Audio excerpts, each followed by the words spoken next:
morning. It is very bright here on a summer day, June 13th, Thursday. I have a few hours before I have to leave, and I'm going to go take my dad to the doctor, to a doctor's appointment. He's been poorly lately, so we do have an appointment. I need to leave here probably about noon, I would say. So that gives me it's 8 a.m. right now, 9, 10, 11, 12, about 4 hours. You would think I could get this done during that amount of time, but it's a little out of control as usual. I cannot believe it's been as long as it has. I really thought I had made a video since then, but apparently not. But you know, it was the end of school, and that happens.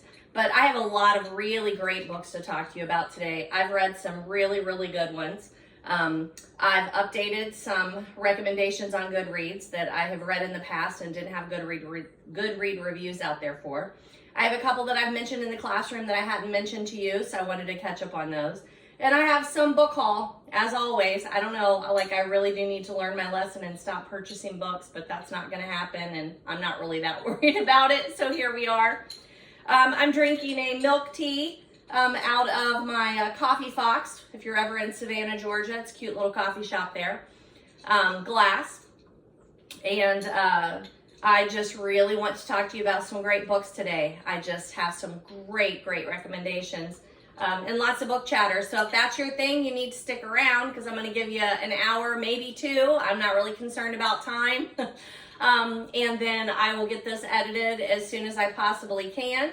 Hoping everything goes well at the doctor today, and that I'm home this evening. I need to finish an Agatha. Today's Thursday. I have an Agatha meeting with the Agathas tomorrow night on Zoom. Feel free to join us anytime. The link's always in the description.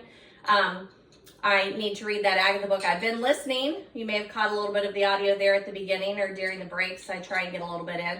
We're reading Towards Zero. I don't know what number we're on, but we'll talk about that later. But I love it so far. It's been interesting. It's a superintendent battle book of Agatha Christie's, and so far his daughter has been accused of theft, and she is, of course, innocent, as we all are. So give me a minute to clear this off, and then we'll get to some book chats. Look at that beautiful sun coming in. Probably going to show every speck of dust, but that's okay. If you're a bookworm, there's no way you're not dusty here, there, and everywhere, so I don't mind. All right, so as always, we are going to start off with the books that I finished since the last time that I talked to you. These are recent reads, and I'm always super honest with you. Oh my goodness, I didn't do my regular intro. Hey folks, welcome back. I'm DaShannon Lovin, your friendly librarian, and I'm back with some book love, so let's chat. I do want to say that if you are a fellow booktuber, small, large, in between, whatever, don't care, and you watch my videos, I would love to watch yours and know that you're watching mine so we can kind of learn off of each other there. So make sure that you do comment below, let me know what your channel is, and I'm happy to watch. I'm also currently prepping for a trip to Hawaii, so I've watched pretty much every trip, every YouTube video on traveling to Hawaii in the last couple of weeks since I've known we're going. My husband and I celebrated our 30th wedding anniversary on June 4th, and then attended the wedding of our son this past Saturday, thus the time crunch and not making a video for a while there. But my husband then surprised me and said, we are going to Hawaii, and he did not want to surprise me too late because he knows that I am an anxious traveler and I like to be prepared. So I've been watching lots of videos and making that list. If you have any suggestions about going to Hawaii, we're going to Waikiki. I'd love to hear them. I did want to take a minute and point out some of the books that are in the back here. I started to change them out before I started this video because I thought, you know, they might have been the ones that were back there the last time. I'm not sure. I'll get better about doing that. My books are in order from the very top, and we've gone through this, and really this summer I want to do an in-depth video on my shelves and reorganize my shelves. There are a couple of things that just would make me feel better if I could move them around, making a little bit more room. Down here where you can't see, there are tons of books that are stacked up, and I need to integrate some of those. But I've got some spring books for you. You know I'm a huge seasonal reader. So we've always got the Year of Cozy that's hanging out over here because it does follow the whole year, and I do want to be cozy. And then we have E.E. Cummings' In Just Spring, Hundreds of Things to Do on a Rainy Day, Mary Englebright's Spring, and then I have The Lake House, which I've not read. These are all ones that I've read and highly recommend. And I do want to read The Lake House this summer. It's on my summer reading TBR, which is insanely large, but whatever. Not that long ago, I saw a meme quote thing that said something to the effect of, instead of like making a TBR and feeling like you have to get through your TBR, it should be kind of like a wine cellar. You have all of these glorious wines, and you just go and you get the right one for the right moment, and you're not trying to make your way through all of the wines. And I like that analogy. I like that analogy a lot because I do always have a TBR. I have books that have to be read for a particular time, like I have a book club coming up or something, or it's seasonal, that sort of thing. And then I have books that like I keep hearing about and I really want to get read. But at the same time, I don't want to read for the sake of just a checklist. So if there's something that I want to read, something that comes across my way, especially like Libby audios, sometimes they just pop up and I'm like, oh, that looks really fun. Then I want to make sure that there's time in my schedule, reading schedule, to get those done. So that's my game plan. All right, let's get started on these guys because they're super good. I'm also drinking a little sweet tea. Just because I was getting started this morning and I didn't really have time to come down and make something because I was trying to get this moving pretty quickly. And then we'll also light a candle here. This is Lake House Candles. I know I got it in Little Nashville, Indiana. It's Palo Santo. It's just a little bitty one. Most of you, if you've been here with me before, you know we suffered a soot issue a couple of years back and I'm scarred. It supposedly didn't have anything to do with candles, but I just never wanted to go through that again. It was awful. Everything had to go out of my house. My house had to be completely redone, which is wonderful. It was a blessing in disguise, but at the same time, it was severely traumatic and I don't ever want to do that again. So I'm very careful about this, like any kind of, smoke or anything in my house. I try and keep my candles outside. But when I do my book chats, I always like to have a little bitty candle going. So let's start with that. I've already changed this morning because when we went to my son's wedding, we had house sitters, dog sitters coming in. I don't know if somebody was intrigued with how this worked, but they changed my date. So I don't know when the last time I filmed was. It was in May sometime, I think. My last video went out either at the end of May or beginning of June once I got it edited, I think. So I just went ahead and changed it because it was on the wrong date anyway. So now today is Thursday, June 13th. So whenever you're watching this video and I'm talking, this is when I'm actually filming the video. So we'll set that right there. And then let's see where we're at, shall we? Now the sun is coming in and it's glorious. I don't ever get to film like this early in the morning. So I usually am filming like in the evening after work or something like that. But I'm okay with that. I know it's probably a little crazy and whoever the people are on YouTube that are like trying to get perfect lighting or whatever. I'm not them, but I will give you lots of good book chatter. So we are starting with Bigfoot, Terror in the Woods. It was my 38th book this year. Let me consult the list. This is a podcast that I listen to, Bigfoot, Terror in the Woods. I love it. I have a book stack that almost collapsed, so give me just a sec. I listen to it all the time. My husband, we were listening, well, I started it like on the trip back from Kentucky from the wedding this past weekend. And actually it wasn't this one. It was another one that I listened to, another Bigfoot podcast that I listened to. And my husband's like, I don't believe this guy at all. And I said, I know, you never do. And he's like, do you really believe in Bigfoot? Do you really believe these stories? And I told him, it's like, that's not even the question for me. I like the podcast because they are storytelling. So you can see my shirt here where it says live a good story. I purchased this at the Country Living Fair a couple of years ago and I don't remember who it was. I'll see if I can find that. But that's the kicker for me. Like I love to listen to stories, whatever story you want to tell. Now, I hope it's the truth, but I listen to lots of fictional stories too, and that's not the question for me. It's just super entertaining, and I love this particular podcast, Bigfoot, Terror in the Woods, because it's two brothers, W.J. Sheehan and another brother, and I can't believe I can't think of his name right now. I'm sorry, because I know he takes offense to that. They always do reader mail and stuff, and people never get that right, and it hurts his feelings. I'm sorry if you're listening to this. But I listen to them all the time, and They sound very much like the car talk guys that I used to listen to on NPR. If you know who I'm talking about, you know, you know. They sound very much like that. There's a great banter going back and forth. They have a great humor. I really appreciate their personalities and then the way that they tell the stories and the way they interact with their audience. Like, I just really enjoy that. It's not about do I believe or not. But anytime we're traveling down to Western Kentucky where my son lives, when we are pulling, like, you have to go, like, you know, all over the place to get to his house, and then all of a sudden you're kind of going up the mountain, and then you go back down in this valley, and it's beautiful, and it's sparse, like they're not people.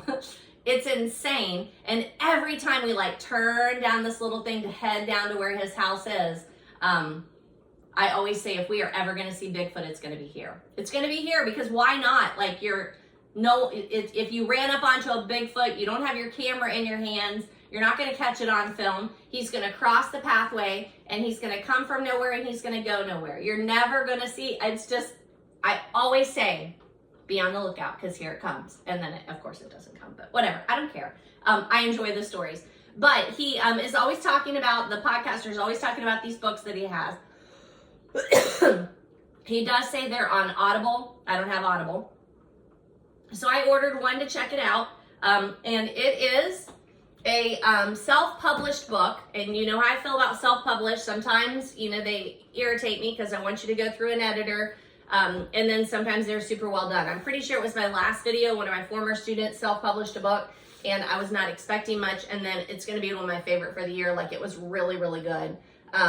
And this one sounds just like the podcast, but it's very much like the podcast, like just unedited. It's just off the cuff, reads as the podcast is. So if you're a fan of the podcast, or if you are a fan of Bigfoot stories and you're used to people just telling the stories without them being edited, this is a good book for you.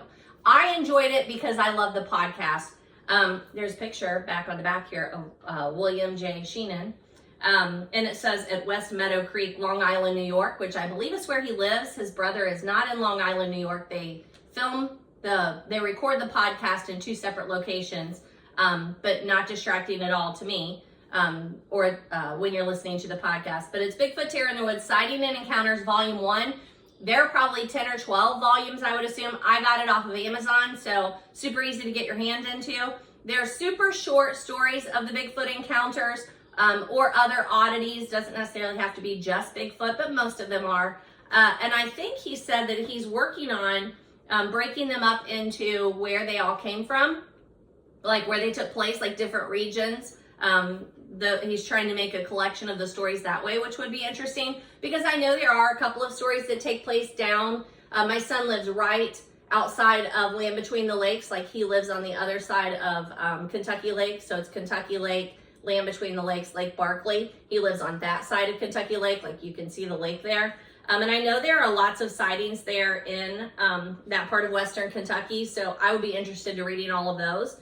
But I enjoyed this, super quick read. You know, I've done a couple of books that are like this with oddities, and they're very similar. I think I like the podcast so much because it's about an hour, and it's a very easy listen. These are very easy reads, but takes much longer than an hour, so I would lose interest from time to time. But it's not a book that you need to start and finish in any particular time.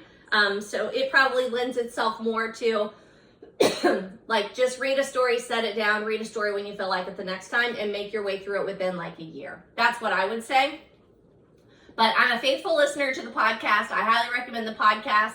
And if you have spent any amount of time on the podcast, you're going to appreciate the book. You can hear the cadence in the voice of W.J. Sheehan in here, but there is no editor, and you can tell. There's lots of fragments. You know, as an English teacher, there's that.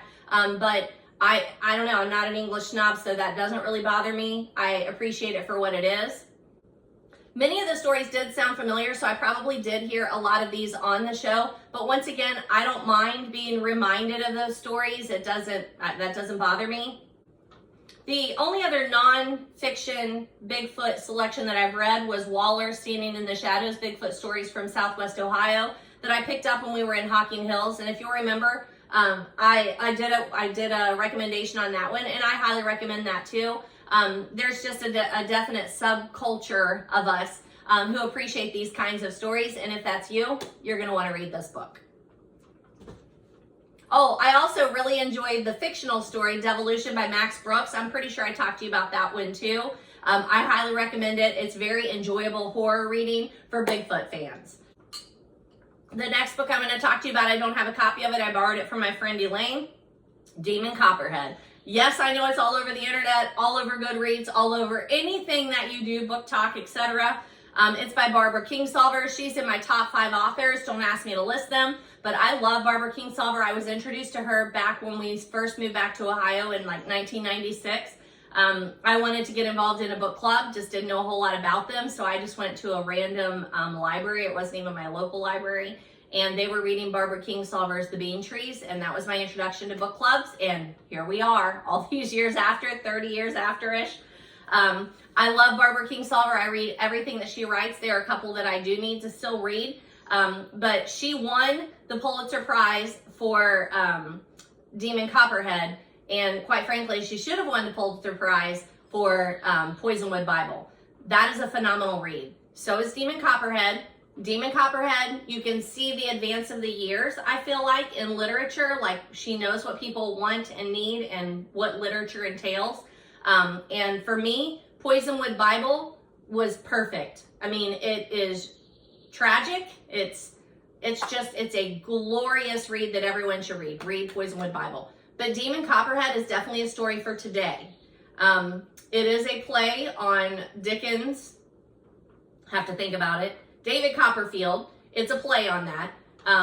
It's a story of family and non-family, dysfunctional family. It's a story about Appalachia, what is tearing it apart now, which is, really all of us. I shouldn't just say Appalachia. I know that we're close, but really all of us, and that would be, the drugs, the alcohol, the family dysfunction. It is everywhere, and this is a story of that. It is Barbara Kingsolver's language, like it's her writing. It's where you're reading along and you have to stop and drink in a sentence. And sometimes it's so heavy that you can't read very much at one time. Like, it's not a book. Like, I'm going to talk to you about Robert Parker's book here in a minute. This is a book that's meant to be read in a day, 2 or 3. Demon Copperhead takes some time. And it is massive. I mean, it's massive. I don't know how many pages it is. I don't have it pulled up right here, but it's a lot, like maybe 900 pages. It's massive. But if you read Barbara Kingsolver or literary books, you're not going to care that it's 900 pages. It is just a ridiculously heartfelt, touching story that is well worth it if you like literary fiction. I know that I've had people that have read it over the last year or two that it's been out, and they're like, oh, we're going to have to read that for book club. And I'm very adamant, like, I know my book club, they're not going to read this book. Certain people in the book club will read it, so recommend it to them. But if you're in a book club that you have a wide range of readers, this is not for you. Read it if you want to, but not every book is made for a book club. You have to try and find a book for your book club that the majority of the people are going to read and are going to enjoy. And not everyone in my book club is going to enjoy this book. I think the thing I was worried about with Demon Copperhead, because my friend Stephanie had read it before me. She teaches right next door to me. She teaches English on a much higher level than I do. And I was concerned because she loves literary books that are tragic and, just maybe they don't have to have, I don't have to have happy endings. I don't. However, I need hopeful endings. And she said, it will be a hopeful ending. And it was, but man, it takes a long time to get there. I mean, this kid is just kicked and kicked and kicked around. And I know I've talked to you about this before, but I teach in a high school that has a lot of disadvantaged children and a whole lot of kids that are not being parented. And it's hard. It's hard on a daily basis to deal with kids that are not getting what they need. They're not getting guidance. They're not getting love. They're not getting safety. It's hard. So I don't often want to read about it. I don't. I can't handle it all day long. So this kind of book is kind of hard for me. I read it over spring break and then finished it after that. So I read it back in March. I started it like in March and then it took me a while to finish it. It is a hopeful ending. It really is. But man, he just endures so much pain that he does not deserve. No one deserves it, but kids, dogs, I have a hard time reading about kids and dogs that have a hard time. They don't deserve it. They don't deserve it. But he does. It does have a hopeful ending, so I'm going to throw that one out there to you because that is what I need. Talking about Kingsolver, I started in 1997 reading Bean Trees. It remains in my top 5 books, but she remains in my top 5 authors for sure. I went on to read Animal Vegetable Miracle, which I highly, highly recommend. It's nonfiction. It's a great time to read it. Summer would be a great time to read it. It is a book that follows by month, though. They start preparing to live off the land. I've talked to you about this book before. But they start preparing to live off the land, I believe in March, maybe even the fall before, but then they really get into it like in March, and then you can read a little bit each month. But it would be an easy one to catch up to, and then just read a little bit at a time. I love that story. Small Wonder, a collection of small essays, nonfiction essays that are phenomenal. Sometimes I read those to my kids, my students. Pigs in Heaven, Homeland, and Other Stories, Poisonwood Bible, Prodigal Summer, How to Fly, and in 10,000 Easy Lessons, which is a book of poetry or short essays, both maybe. Love all of them. I have never done a Barbara Kingsolver that I don't love. Her language is just ridiculously good. Demon tells his story with a lot of intimacy. Like, you get exactly what he's going through, and it's hard. Because he is on his own. He needs someone to help him, and he tries to convince people to help them, and sometimes they do and sometimes they don't, and sometimes they take advantage of him.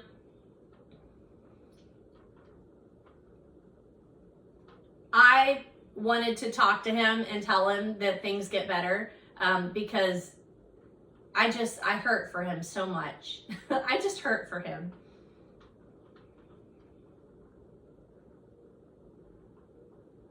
It is a very painful story, but it is also beautiful. It's beautiful writing, and I do often say, I know people endure this. I know there are people living this story. This is fiction, but it is based on so many truths, and if people do have to live these stories, the least I could do is read them. And I am very glad I read Demon Copperhead. The next book that I read is by Abby Jimenez. It's yours truly. I actually picked it up. I feel like I did talk to you about this, but maybe I didn't. I must not have.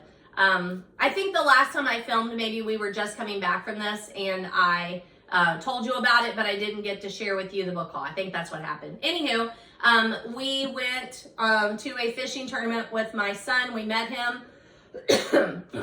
I don't remember where. It was in Mississippi or something. I don't know. Wherever it was, we were off the grid. And we were just there for I think we took Thursday and Friday off. So we went down Wednesday after school. We were there Thursday through Sunday. And on the way back, we were coming back through Nashville on Sunday. And my husband's like, hey, you love Nashville. Is there anywhere you want to stop? And I said, I'm pretty sure they have a McKay's Used Books here. Let me look it up. They do. It's phenomenal. If you've never been to a McKay's Used Books, I know there's also one in Knoxville that I went to when I was in college. And then this one in Nashville. They may have other locations. It was ridiculous. It was ridiculous. So I'll have some of those in the book haul here later. But I did, at the time I was reading, or I had this on hold and I had started reading it, Abby Jimenez, yours truly. And I did pay too much for this. I paid $16 for it. But I was reading it and I really loved it. And I knew that I would want to loan it out, especially to my daughter-in-law. I can call her my daughter-in-law now. Normally I'm like my future daughter-in-law, the girlfriend of my whatever.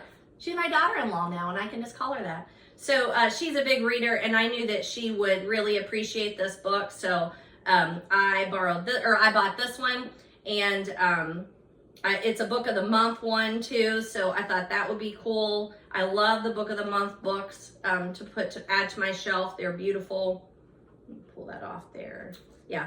And this also says Book of the Year 2023. I can totally see how. I want to read more of this Abby Jimenez for sure. But it's a lovely edition, and it has discussion questions in the back.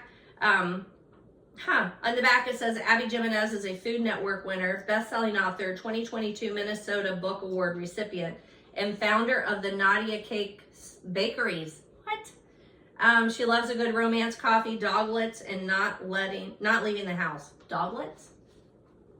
Doglets? I don't know what that is. Anywho, super good. Highly recommend it. It was fun. It's not my usual genre. It is romance for sure. I really enjoyed this book more than I thought I would. Spice level is probably medium. There's some spicy things in there, but not much, and it takes forever to get to them. So, you know, if that's what you're looking for, this one takes way too long. And it's not the focus. It's not the focus at all. Stella's asleep over here, so you might start hearing some snoring again. I listened to the audio, and it was definitely more of a performance than it was a reading of it. There were different voices for the main character and the main guy character. The two different characters, two different narrators really made the audio perfect. I expected it to be a pretty light romance, and it is. It's very funny, it's very easy, enjoyable, but it gets more and more complicated as the story gets on. There are some health issues that are raised in here, and those health issues, even though they are very serious, they're dealt with appropriately. You don't feel pulled down by them. And again, it's hopeful. Always looking for hope. The plot moves along at a good pace. It leaves most of the spice for the second half of the book. I didn't realize this is second in a series, so I do need to go back and read the first one, but you don't need to. Like, when someone told me it was the second in the series, I just figured the main character, somebody says more about her. In the first one, you probably get to know her more, but you get to know her fine in here. You don't have to start, you know, on that first one. I didn't. I like how the author creates some very unique characters that really turn tables on the societal norms, which is fun. That's my kind of character. I love when a person is a person for who the person is, and not to check off a list that you've included different types of characters. And I learned quite a bit about organ transplants and donors. And that's one of those things that, like, I'm probably never going to read a nonfiction book about that. But if you weave it into my fiction books, you're going to make me look up how things actually work, and give me a little bit more empathy for what's going on in that particular situation and understanding. And I'm all about that. So that's the 40th book that I read this year, and I highly recommend it. The next one I borrowed from a student, and then I forgot to give it back to her before we left for the year, which is fine. She had already read it. But she had recommended this, and I really enjoyed it. It is Anatomy, a Love Story by Dana Schwartz. It's one of the Reese's YA Book Club picks. So look at that. You can see that heart there on the cover. This is fun. My notes are still in here. I was not expecting to enjoy it. You know, I will read, if someone tells me to read something, especially if they put it in my hands, I'm going to read whatever you tell me to read. I've got a couple borrowed books that people have done that. So if you're watching my video and you're like, seriously, because I told you to read Bridgerton last year and you still have my book. Yes, I do. And I'm going to read it and give it back to you. Borrowed books are number one on my TBR list. However, when students give a book to me that I've never heard of the book or the author, most of the time I know I'm going to read it, but I doubt that I'm going to enjoy it as much as I want to.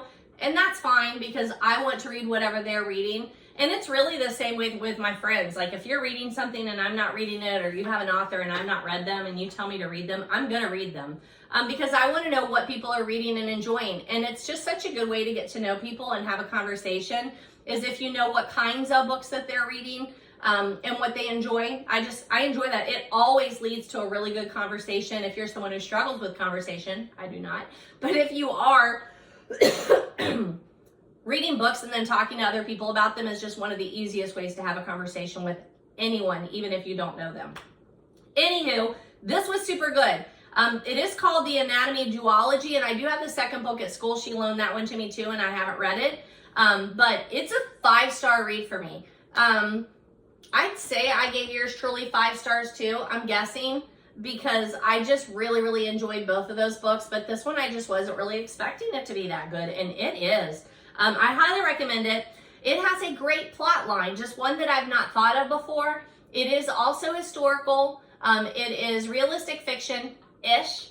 Towards the end, some things happen that I'm like, oh wait, maybe this isn't realistic fiction, but that's okay. The character development is phenomenal. The characters are young adult. They are living in a time when the girl does not want to be held back by being a female. So she's fighting against that. I really sympathize with Hazel on that level, because Hazel is super curious, super driven. She knows what she wants to do, and yet society is telling her that she can't do that. Now, the titles are very revealing, so just keep that in mind. It is one of those kinds of series. I should have paid a little bit more attention to that when I was reading it, but then I'm kind of glad when I don't. The writing is top level, and I can see why Reese chose this one. Did I tell you I was drinking a London Fog, iced London Fog? It's from that tea shop in Little Nashville. I'll grab the bag here later when I'm up for something else. The little tea shop in Little Nashville, Indiana, which is phenomenal. They have the little tea bag sets, and this is a London Fog, and it's really good. I don't know if I told you that or not. Now, I would recommend this for all ages, but it was super good, especially for young adults. I'm looking forward to reading the next one. I feel like my camera might need to be tilted down. Give me a sec.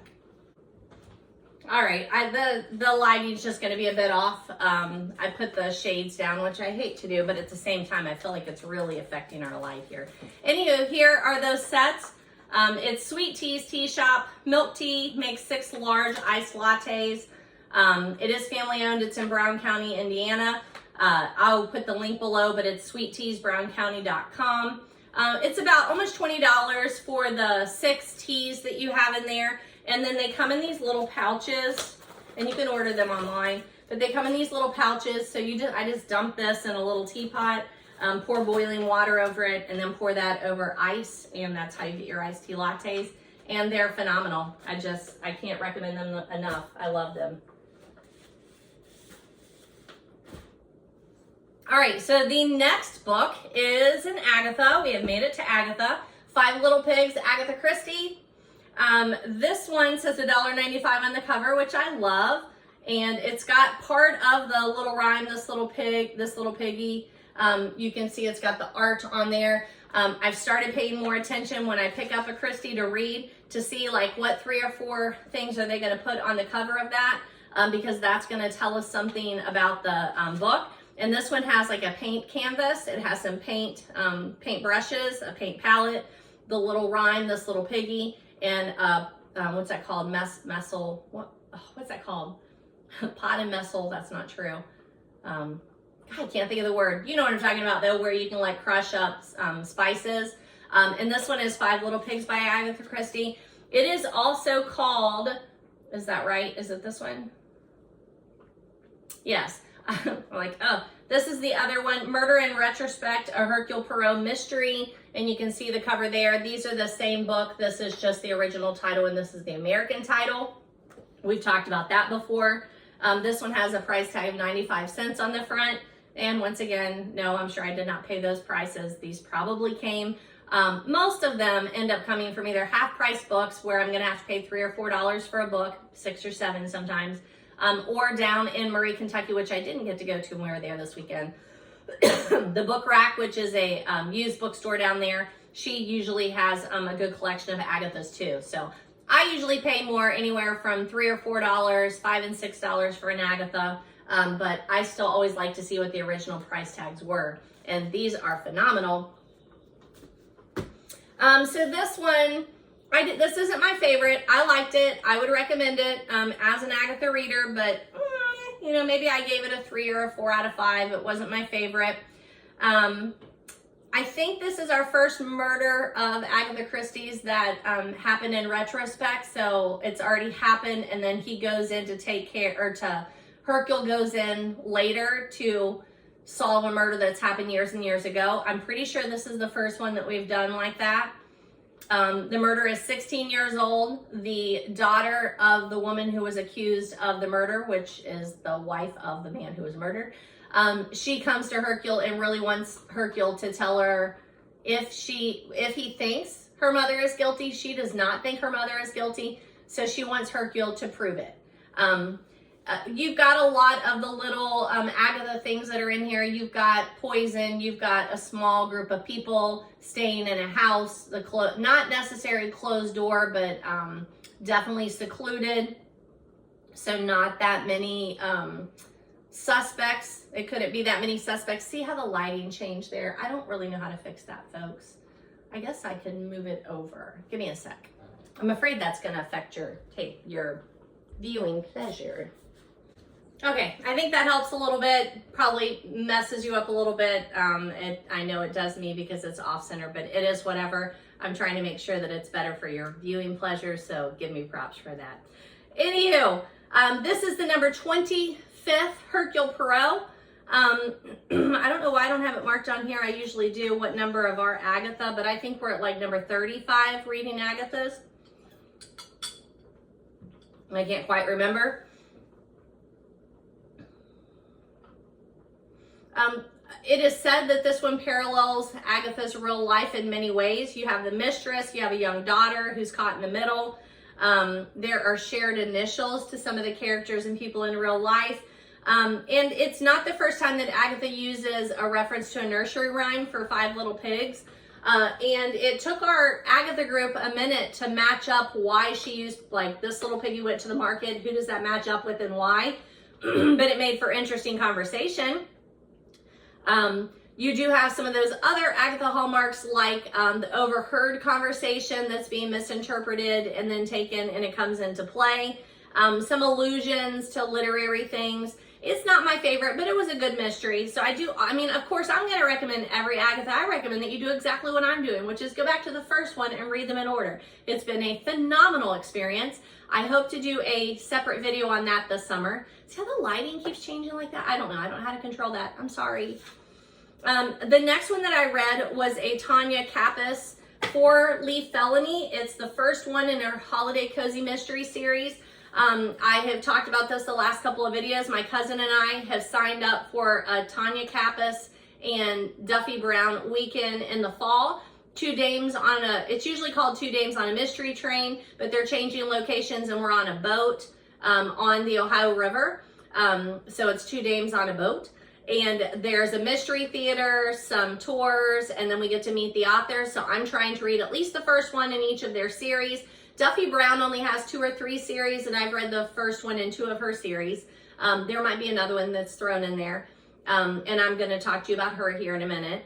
But then Tanya Kappes, I don't even know, like, I need to look and see, because she probably has 20 different series, but I'm going to read the first one in each of her series. And this one I don't have a copy of, but it fell at a good time. It's 4-leaf Felony. So I listened to it around that March, a little bit after. I listened to the audio. I enjoyed it. I thought it was fun. Just a little recap. I started with her camper series a year or so ago, and I didn't like it. I didn't like the narrator. But once I knew that I was going to be doing this, I'm like, I'm going to go back and give it a second chance. And I'm glad I did, because I did really like the first one in the camper series. I still don't love the narrator, but that's fine. Like, it's just a matter of taste. And I should then just read the books, but I don't know. I really like my cozies, usually more on audio. I get them done more like that because I love to listen to a cozy when I'm driving or working or cleaning. So there's that. That's fine. This one is a little more humorous than the other camper series. I feel like the 4-leaf Felony is meant to be funnier. The goofy accent works. Like, once again, the accent at the beginning, I'm like, people, this is not an accurate accent. Can we not do this? But it works. It does work. And luckily, pun intended, it came to me like right after March, so it seemed very seasonal, and you know how I love a good seasonal read. So I will continue reading the Tanya Kappes books. I hope I'm not slaughtering that last name. I know it, and then when I say it out loud, I'm like second guessing myself. And then we have another Agatha, The Moving Finger. It does just have that title, but I do have 2 separate copies of what those covers look like. They're lovely. I mean, this one especially is ridiculous in I don't know if you can see the detail on that. It's lovely. But it's super good. I enjoyed this one too. It is based on poisoned letters, which was fun, because then we started talking about, well, when did that concept come up? Because it's a trope for sure, but when did that trope ever actually happen? Now, the other thing I really like about Agatha's is how small they are. It just really works for me, and it works for doing a book group like this. We started doing like every 2 weeks, and that was too much. So now we meet every 3 or 4 weeks, and that works out a lot better. And we're not in any rush to get through all of the Agathas. Technically, there's 66 novels, and then you have other things thrown in there, short stories, collection of short stories, plays, that sort of thing. But there are 66 novels. We started in January. Well, we did like a pre-meeting in December of 2021, but we really say that we started in 2022. And we've been reading them chronologically ever since. And it makes for a nice size, because you can do that. Plus, if you're a reader and you want to be reading something else while you're doing a project like this, it works out. But the poison pen letters are fun. They bring Miss Marple to a small village, very like her own village, and things get out of hand, of course, and that means murder. Surprisingly, though, this is one of Agatha's favorites. She's always said how much this is a favorite of hers, and it's not a favorite of mine. I was really anticipating reading it because I knew it was one of Agatha's favorites, and what she says about it is like, it's rare for her to write a book and then years later come back and read it again and be proud of it, and this one she is. I'm not saying that she shouldn't be proud of it. I'm just saying, you know, we are now halfway through reading the Agathas, and so I was expecting this, because I've heard so much about it, to be better than it was. I enjoyed it. I just didn't, it's not going to be at the very top of my list. Megan is a very strange character, and the way that they treat Megan is odd. The matchup at the end, which is, you know, an Agatha Hallmark, who's going to couple up at the end, is weird. There are some odd comments that are, I don't even know if I would use the word sexist. They're just strange. It's odd. But I did, in addition to reading the book, I listened to the audio production, and that was good. And then there's also several movies on this one, movie adaptations, and those are done well too. And it's always like, how are they going to deal with the Megan situation? Megan is introduced as this weird young girl, and then by the end of the movie she's a grown woman who again is being proposed marriage to, and that's what makes it kind of strange. But in both of the adaptations they do a good job of doing that, so I don't know, it works out. It's just super odd that Miss Marple doesn't come into the story until over halfway through, when we knew we were reading a Miss Marple, and we are halfway through reading Agatha, and Miss Marple has such a reputation and I don't even know her yet. Like, I think this is our third or fourth Marple, but some of them are short stories. Murder at the Vicarage was really the first Miss Marple, but you really don't get to know hardly anything about her. So I just feel like I'm not learning as much about Miss Marple as I want to. But 44th book of the year. All right, 45, I know you've heard of. I don't have a copy of it because I listened to it, but it's Home is Where the Bodies Are. If you have, if you're a BookTube person or TikTok, Book Talk, whatever you want to call it, if you're that person, you have seen this cover absolutely everywhere. Well, I don't have the cover. I don't know why I'm moving things around, just because I realized you couldn't see this. But you've seen this cover before. It looks like a VHS tape for a reason. It's called Home is Where the Bodies Are. It's by Geneva Rose, who I've never read before and I will be reading more of. It's a thriller. It keeps me on the edge of my seat. I don't know who done it until the very end. I think I know, but every time I think I know, it gets moved around. I'm giving it 5 stars because if you like a thriller, I loved it, but it's a slow burn, and I know that's a big deal breaker for some people. I usually hold 5 stars for literary works, not gonna lie, but goodness, this just, I just was finding time to slip away so that I could listen to it.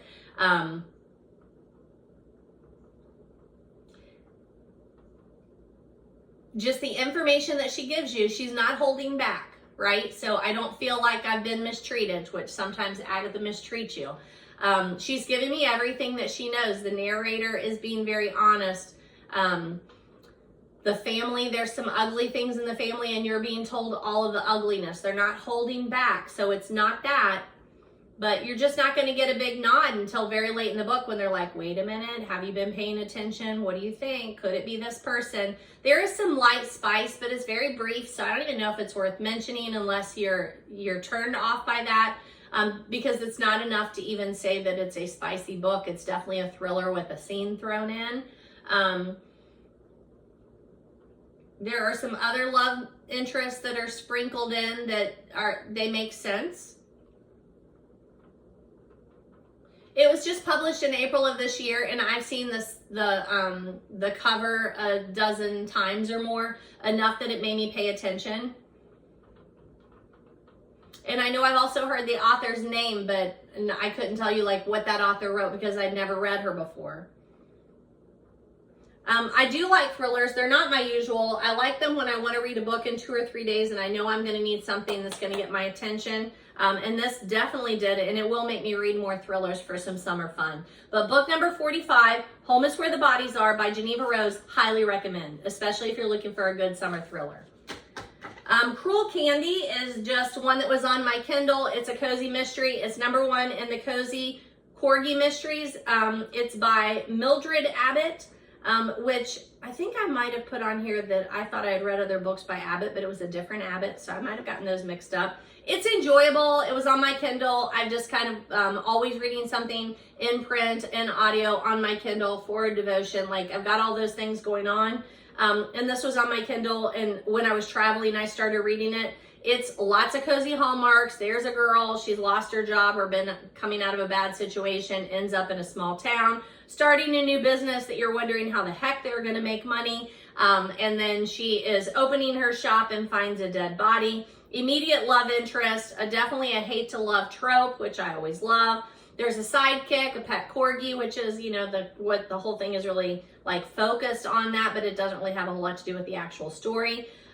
There is a bit of a weed angle, so, you know, if you're interested in that, being thrown into a cozy, because I know some people are a little weird about that, it's fun and it makes sense. Like, it's dealt with very funny, inappropriate and appropriate. I enjoyed that part, but you know, one of the ones that I really highly recommend is the one where the girl is baking with weed. What is that cozy called? I can't think of it right now, but that was a really fun one. And I just always enjoy when people take something that I'm not expecting and weave it in, especially to something like a cozy. So I just think it's fun. It appears that there are 34 books in this series, and there is no way I'm going to get through all of those quickly, but I would definitely continue reading in this series. It's the Cozy Corgi Mysteries. This is the first one, and it's called Cruel Candy. And somehow I got it free. It was on my Kindle. I didn't check this out of the library. It just happened to be on my Kindle. So maybe it was on Stuff Your Kindle Day or the freebies. I don't know. I don't know how I ended up. The next one was Rough Weather by Robert B. Parker. I loved this one. Actually, I'm missing one in here somewhere. Where am I missing one? 38, 39, 40, 41, 42, 43, 44, 45. 47. Oh, number 47 is this one. I'm like, that's the last book I read, so something wonky's going on here. Chiffon. This is my second read. It's a reread for me. Chiffon, Consignment Shop Mystery by Duffy Brown. She's the other one that is in that event that my cousin and I are going to in the fall, the Two Dames on a Boat. It's a reread for me. I got this book back at Books by the Banks a long time ago. You can see that it's signed by Duffy Brown. She says, "To DaShannon, wonderful meeting you. Hugs, Duffy Brown." And this was published in 2012, which is probably about the time I started going to Cincinnati's Books by the Banks, and she was there. I enjoyed it on the first read, but not like my favorite cozy, but I enjoyed it. And then on this second read, I enjoyed it much more, which again, that might be why I'm enjoying them more, because I know I'm getting ready to meet these people and I'm excited about this trip. I don't know if it's sold out or not, but you can. It's on Facebook, Two Dames on a Boat. You can search Tanya Kappes, I think especially has a page on her Facebook that will tell you about the event. I don't know if it's sold out or not, or if you can just maybe do some of the events and not all of them. I don't know how it works. I just know my cousin was like, hey, if we're going to do this, we need to get on it.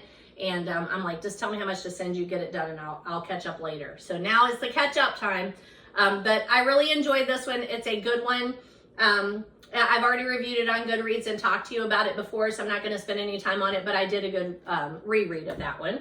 And then the next one that I read was Robert B. Parker's Rough Weather. I wanted to read it because seasonally you can tell it's about a wedding.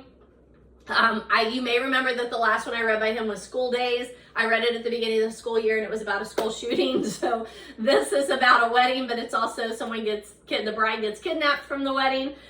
So whatever. I really enjoy Robert B. Parker. He has a cadence in his books that are very much gumshoe, short, choppy sentences, humor, innuendos. It's fun. I just really enjoy his books. Every once in a while I want to pick one up and I know I'm going to read it in 2 or 3 days. I've read Rough Weather, which is Spencer number 36, and Spencer is the main character in this one. He is a private detective. Night Passage, which is a Jesse Stone book series. That's the first one in the Jesse Stone series. I watched all of the Jesse Stone movies. I love them, highly recommend them. They're dark, good. They're just so good. Hush Money, which is Spencer number 26. School Days, Spencer number 33. Family Honor, which is a Sonny Randall and Ace Atkins. Robert Parker's Lullaby, which is Spencer number 40. I've read all of those.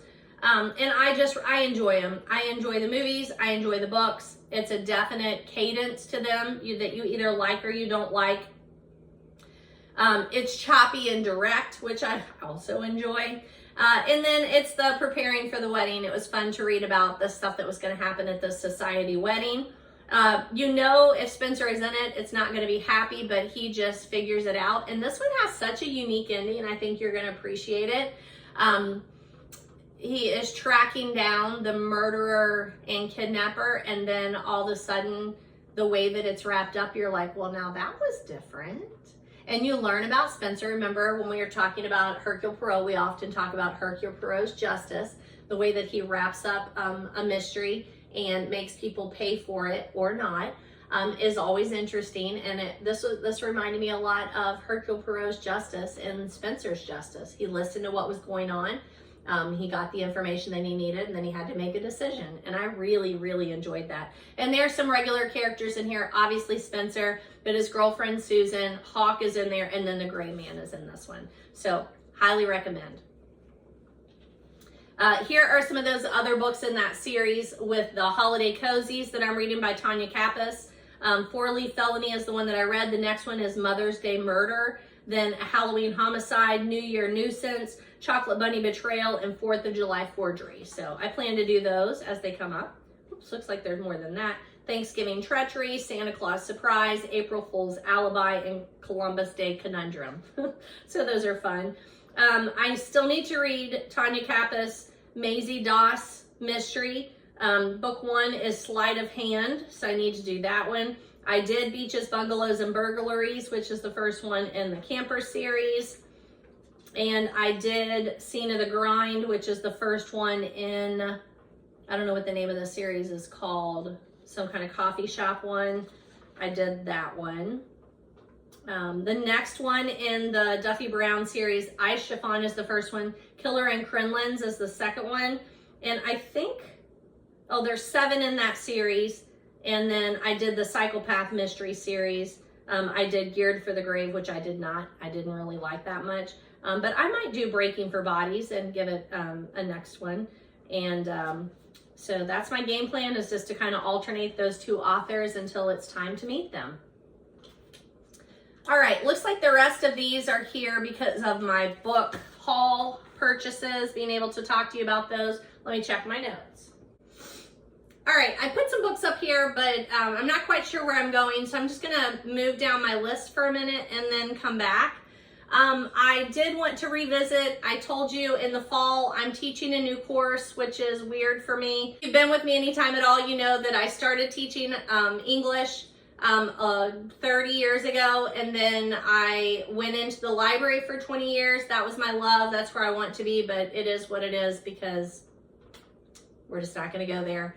So now I'm back in the classroom. This was I completed my 4th year in the classroom, and then this is a new course that I'm teaching next year. I'm trying to be excited about it. I want to be excited about it. I kind of am excited about it, but at the same time, teaching is just ridiculously difficult and time consuming. So to add a new course on top of that, I hope it goes well.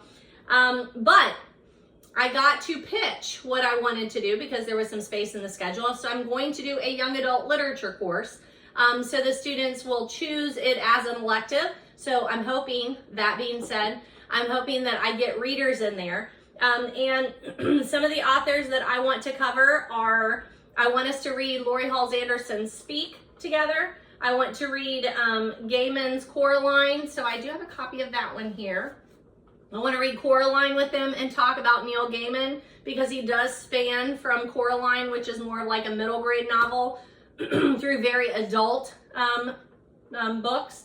And then I have not read Horowitz yet, but Anthony Horowitz Stormbreaker, I have that on my summer to be read list. I was going to take it with me on vacation, and then I'm like, really, that's one I don't want to read on vacation. I want to read it when I'm here, when I'm taking notes.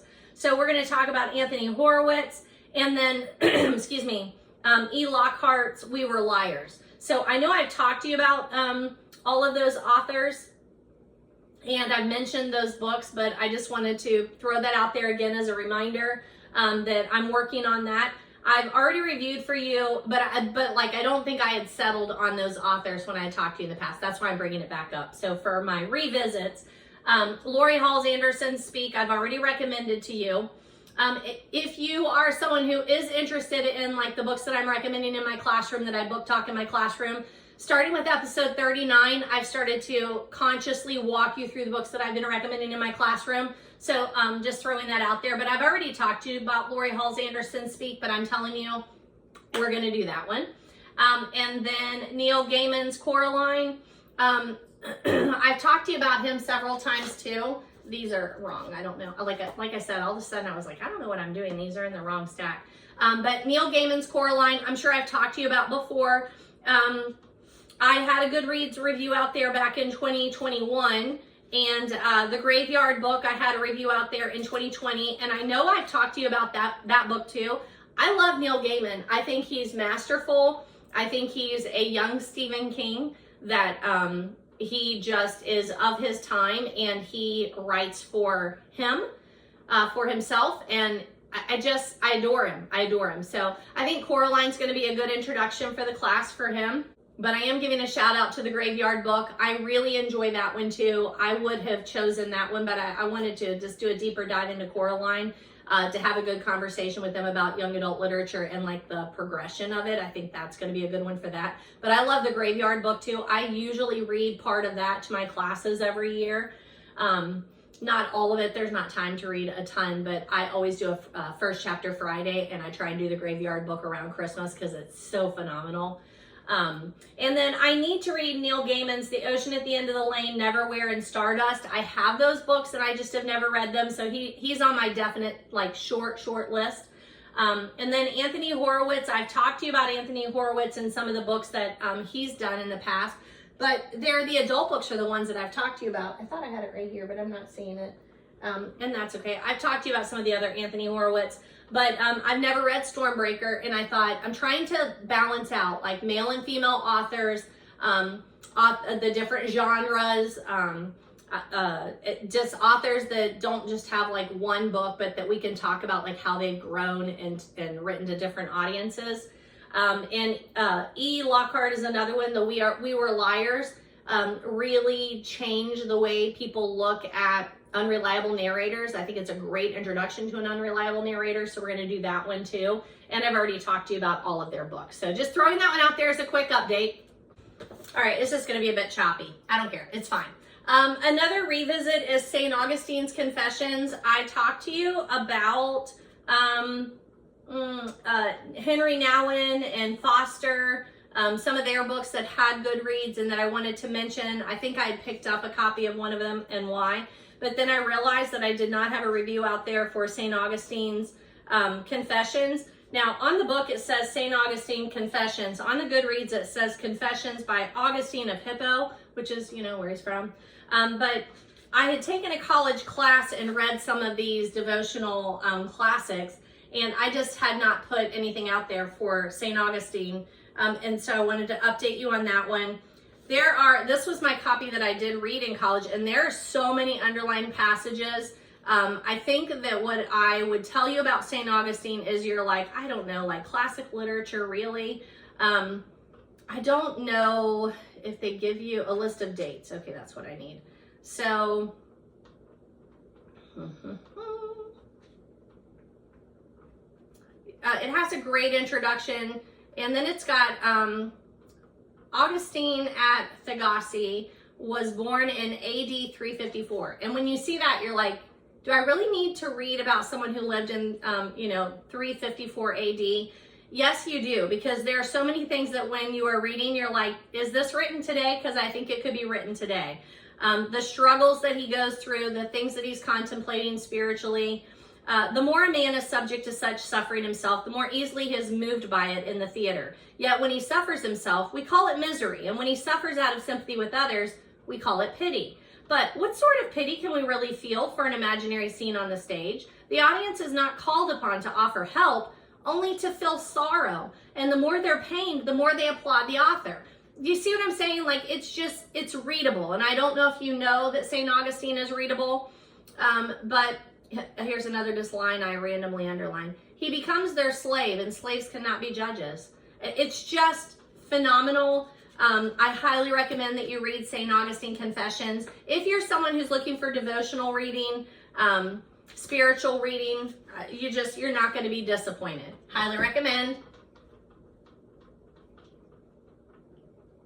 I watched Spiderwick Chronicles. Just the first episode was free. I can't remember. Does it say on here? TV series. It's on Roku. You can watch at least the first episode for free. I didn't have any books here, but I did have some in the classroom that had been donated. So I have this set. This is Spiderwick Chronicles by Tony De Turlizo and Holly Black. I was surprised that Holly Black was one of the authors. I didn't know that. This is the Field Guide and the Scene Stone and Lucinda's Secret and the Wrath of Mulgrath. Now, they're pretty, look like you could do middle grade maybe. I'm missing number 4 in the series. I don't know why. But again, they get donated and sometimes they don't all make it. And then we have number 3, there's another Lucinda's Secret and another The Wrath of Mulgrath. So we've got some there in the classroom. I should probably pick up the first one and read it. I'll put that on my TBR, but those go back into the classroom. But I did want to show you that I had some of those and that I enjoyed the first episode on Roku free. So the next one is Bill Bryson. This is a revisit. I talked to you in episode 21 and 33 about him, but I picked up a copy of A Walk in the Woods and I'm adding that to my home library. I also watched the movie, which I highly recommend. It's very different than the book, but both enjoyable. But I was able to pick up a copy to add here. And then I have a Goodreads from 2020, July 8th of 2020, about A Walk in the Woods. It's funny, it's informative.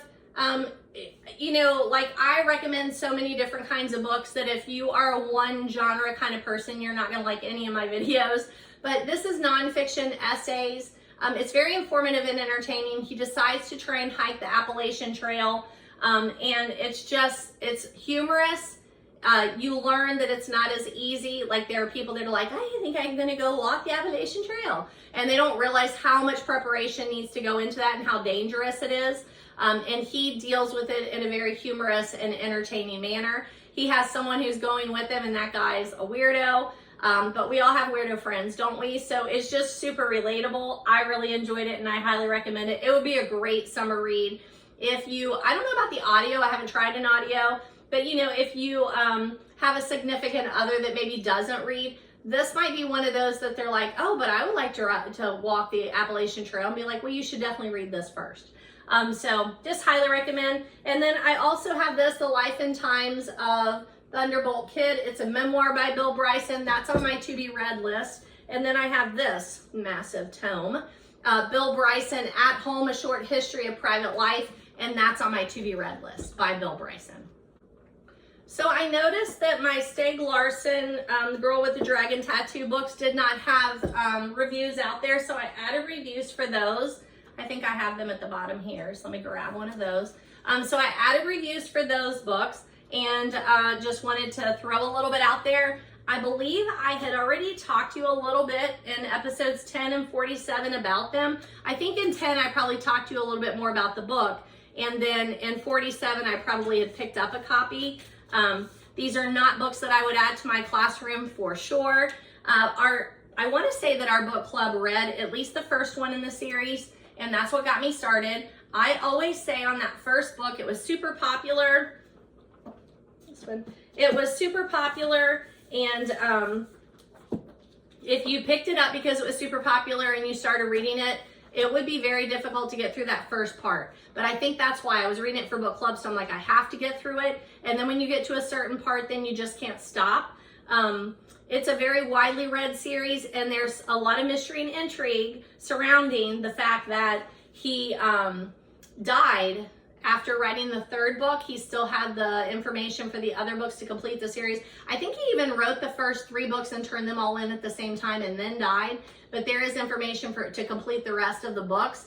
And someone did pick that up. I haven't read the ones that aren't done by him yet. I need to. But there's a lot of mystery surrounding his death and estate. But I highly recommend it. It is not in my classroom. I don't believe in censorship, but I do believe in appropriate reading and not appropriate for me to leave in a classroom. It's super descriptive, violent, sexual, just horrific at times. Not that I don't have, Stephen King in the classroom, but most of the time people aren't asking for this because they don't know about it at that age. They are asking for Stephen King.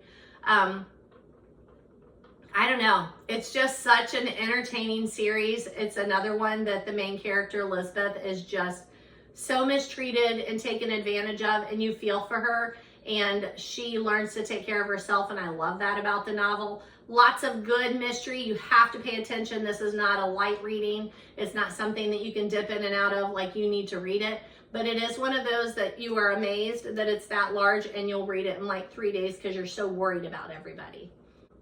Michael Bloomquist is the journalist that is dealing with Lisbeth and trying to solve the missing persons case of the Vanger family, and the family's not giving him all the information he needs, and he is going to find out why. All the characters, though, have their own demons that they're battling throughout the book and the series, and it's just fabulous. So I put that review out there for The Girl with the Dragon Tattoo by Stieg Larsson. I also have The Girl Who Kicked the Hornet's Nest. That's this one. And I did not have Goodreads out there, so I added that in May of this year. I read this whole series like in a matter of months because the series, like I said, was out at the same time. It was popular. We read it for book club. I finished the first 3 in the series. The second one slows down and goes more in depth into the characters. This is actually number 3. Sorry, this is actually number 3. I don't know. I don't have number 2 on here. Oh, The Girl Who Played with Fire is number 2. So The Girl with the Dragon Tattoo, I already had a good read, so I'm just making sure that I cover it on here for you. And then The Girl Who Played with Fire, I think I talked to you in episode 10 about that one. I added a Goodreads for that also in May. And then this is number 3. There you go. Oh, that took me a minute, didn't it? But I made sure I had Goodreads reviews out there for all of those. And I'm just going to tell you, like, just read the series. If you like high-paced, fast-paced, like high thriller, you're not easily offended because, like I said, lots of sexual things going on in there, torture, abuse, just all kinds of ridiculous, like, trigger warning things. So if that's you, don't read this series. It's very adult. But if you like a good mystery series and you somehow this got past you back in, I would say early 2000s, maybe 2008, something like that, maybe, then I would say if you missed it, then you need to go back and read this series and you're going to be like, oh, now I know what all the fuss is about because these are phenomenal. They're very well written. All right, the next author I wanted to talk to you about, where is he?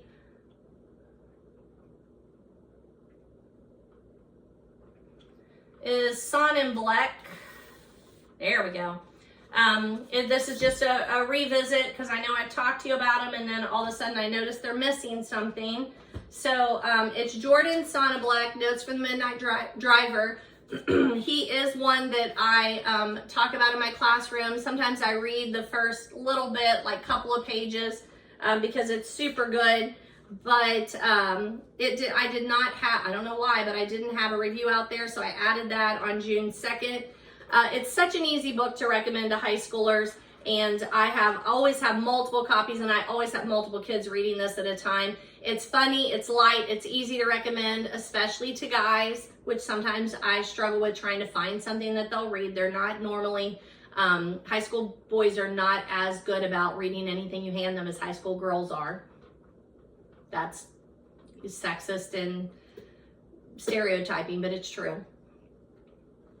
It's realistic fiction. The teenage boy is the main character. He's a very normal teenage boy doing very normal teenage things. Gets himself into some trouble, has to go do some community service, which he thinks is lame, and ends up changing his life. Shock and surprise. There's a teenage romance going on in there. There are serious topics, but it deals with it in a very light, funny, and humorous way. I love it. Highly, highly recommend. And then I also have Drums, Girls, and Dangerous Pie, which I've not read. I think this is more of a middle grade novel, but this has been on my to be read for a long time, so I just need to get to it. Okay. I don't know. So I have a copy of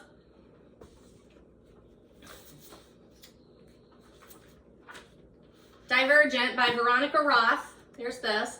It's got the little sticker on it, a major motion picture in March of 2014.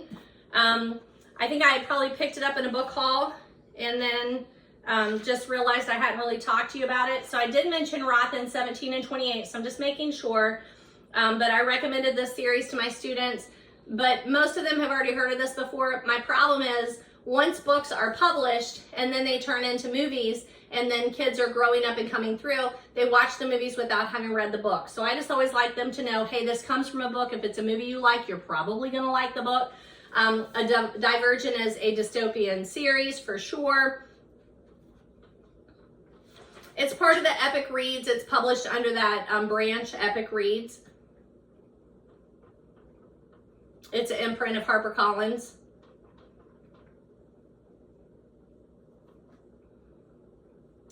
I enjoyed this series. It's not my favorite, but I did enjoy this series. I think I read the first two. Well, let me see. Nope. I need to read Insurgent. I think I have a copy of it, but I need to read it. But I already had the Goodreads out there back in 2013 when I read Divergent. And it's one that's easy to recommend and the kids often ask for because they have watched the series and they know they're into dystopian. The next one is Rainbow Rowell, also super easy to recommend, and I always have some students who've not heard of her before and start reading and then read everything she's done. I think they're in the stack, yes. And that would be Fangirl and Eleanor and Park. I'm going to start with Eleanor and Park. I can hear someone working in the neighborhood there.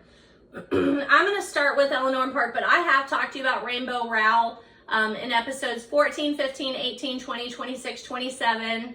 I've got 3, so that's probably 30 something. That's probably a typo. And then 43. So you know I do like her. I met her at Sensei Books by the Banks a couple of years ago. She was one of the headliners. She was a phenomenal speaker, but her books are just, they're so good. Eleanor and Park is a good one to give a high school student who's just been reading and doesn't really understand the quality of their reading. And then all of a sudden they read this and they know they like romance and they realize that romance has a lot of layers. And if you can get one that has romance plus is, you know, great literary writing, plus has that great ending, they're just like, give me more like that. I'm like, okay, now I gotcha. It's so, so good.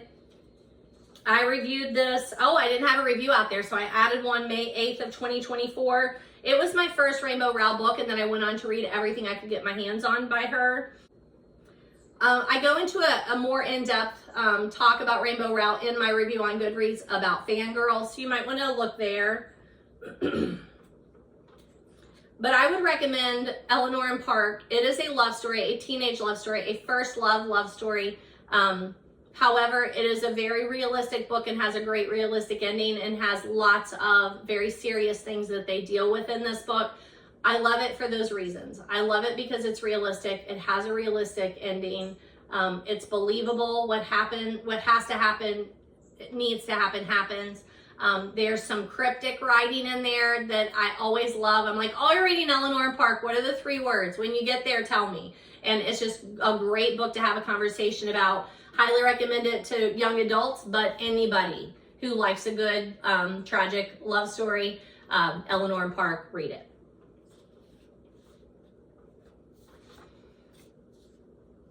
She has another one called Attachments, which is probably my favorite Rainbow Rowell. But that's hard to say whenever I think young adults and anybody can read an Eleanor Park. I think Attachments is meant more for the 20 to 30 something crowd. And then Fangirl is also more that 20 something crowd. But again, anybody could read any of these. And once you get an author you like, I just would read everything by that author. It's what I do. But Attachments has some humor in it. It's written between emails and text, which is an interesting format to throw a story out there. And then it's company policy that you only write company things on company email. And there are two girls that completely ignore the rules. And the guy who is tasked with regulating that, he gets involved in their conversation. It's just really funny. And there is some complications there, but I love it. I highly recommend Attachments. I don't have a copy of that. And then another one I read by her was If the Fates Allow. I didn't love it. I think I didn't love it because I started reading it and then I realized we were going to talk about COVID before I was ready to talk about COVID in fiction. I was upset. Maybe if I read it now, I would appreciate it more. But, you know, post-COVID, the first time COVID started weaving itself into my fiction life, I was angry. I don't want to talk about it. I don't want it. I don't want it in my fiction. We are trying to escape here. Can you please go away? But it's good. It is a good story. I appreciated it. It's a seasonal story. I want to say Christmas or Thanksgiving. I think it's Christmas. A girl goes to her grandpa's house on Christmas. And you know, we're in the middle of quarantining and it was awful. So there's humor in there. There's a high school next door neighbor, love interest. It's fun. It is a fun one. I don't have a lot to say about that one because I was just so angry. And then Fangirl. So it looks like I picked up a copy of Fangirl for $4 at Half Price Books. And I'm adding that to my shelf. I would definitely put Fangirl. Actually, I think I have a copy in the classroom. But I would feel comfortable putting this in the classroom. Again, it has some serious subjects that are dealt with, but it's a good one. College, Twins, Ren, what's the other one's name? Ren and something.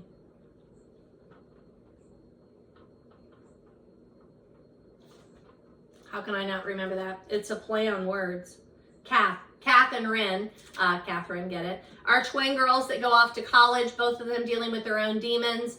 And then Fangirl, because Ren writes fan fiction, it's Harry Potter fiction, fan fiction. So you get a story within a story. Is that called meta? I feel like it is. But you get a story within a story. And then that was so popular that the fans of Fangirl said, please, can you pull out that fan fiction and make it a separate series? And she did. I've not read those yet. But I would read anything by Rainbow Rowell. I don't care what she puts out. There's one more called Landline. I don't see the review for that on here. Why not? I don't know. Need to make a note because I definitely need to do that. I didn't love Landline either, but it was an interesting concept. The kicker with this author is Eleanor Park is really meant for young adults. It's young adult main characters. Fangirl, 20-somethings in college. Attachments, more like young career women. Landline, more less middle, like middle age, but a little younger. So it's weird that she writes across the board there. You know, like a lot of authors can't do that. She gets every voice perfect. It's just Landline's a little more depressing than I wanted her writing to be in that one. There's a lot of family struggle in here and also like dealing with twins. And I thought that was really interesting, that perspective of twins. So highly recommend any Rainbow Rowell.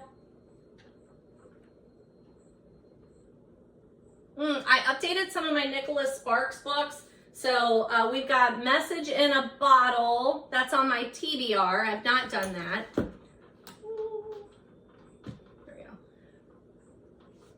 The Lucky One on my TBR. The Last Song on my TBR. The Best of Me on my TBR. A Bend in the Road on my TBR. You can tell I've just picked these up thrifting whenever I saw them and I knew I hadn't read it. I do like reading Nicholas Sparks. I'll talk about him here in a minute. And At First Sight. All of those are on my TBR. And then it looks like my other Nicholas Sparks, where are they? I need to, I added, okay, somewhere I've got another stack. Are they down here? Yes. Like, what is going on? I added some Goodreads to some other Nicholas Sparks that I had. And that would be Dear John. Read that one. I added a Goodreads in May. I started reading Nicholas Sparks in 1997. Probably a lot of you did. He spoke at Joseph Beth Booksellers sometime within that.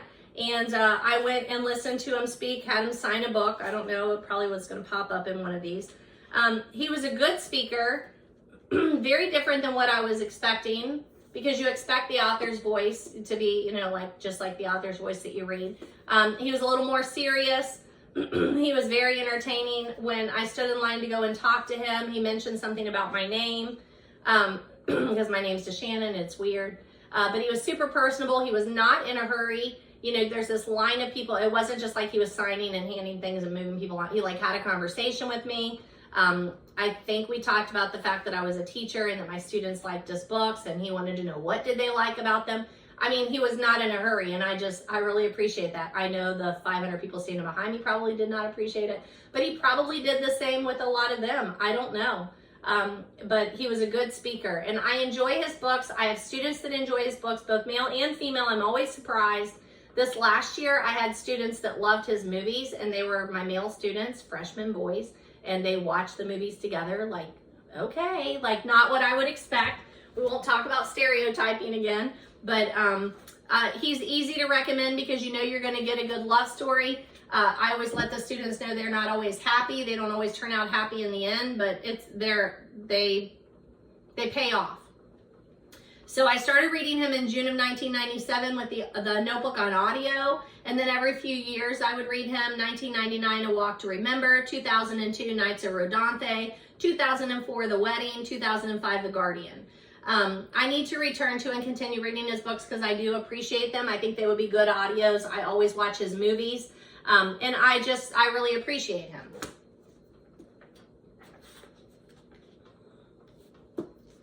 So there's Dear John.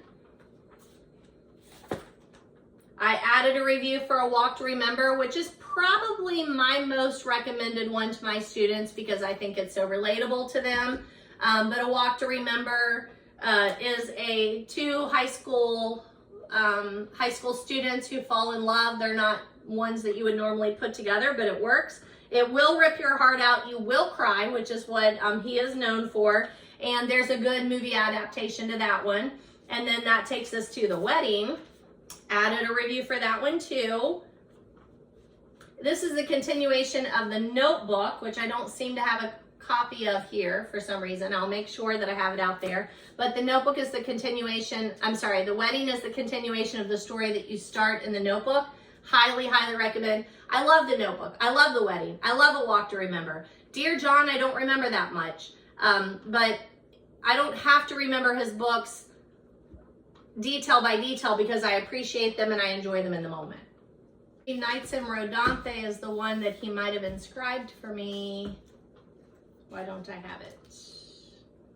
I don't know, and I don't see that one right here. Maybe it'll come up later. I don't know, that's a little weird, isn't it?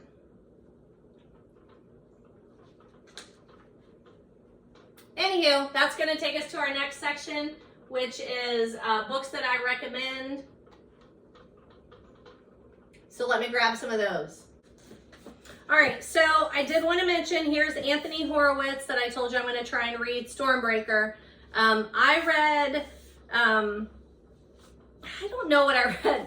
I read part of the Magpie Murders, and I'm not seeing it, but I'm going to update you on that. But I have this, the sentences death, so I know that I want to read that one. This is the one where I told you, like, I want to read Stormbreaker for class, the young adult, because I want some of the books to be able to lead them into adult reading. The Alex Rider series, I have Scorpia Rising. That's part of the series that I'm going to want to read with them. The Stormbreaker scared me to death. But this is part of that series, so I'm going to want to read that too. So that's on my TBR. So adding those. I never did find the Knights in Rodanthe, but maybe it'll come up, so I'll just leave it here.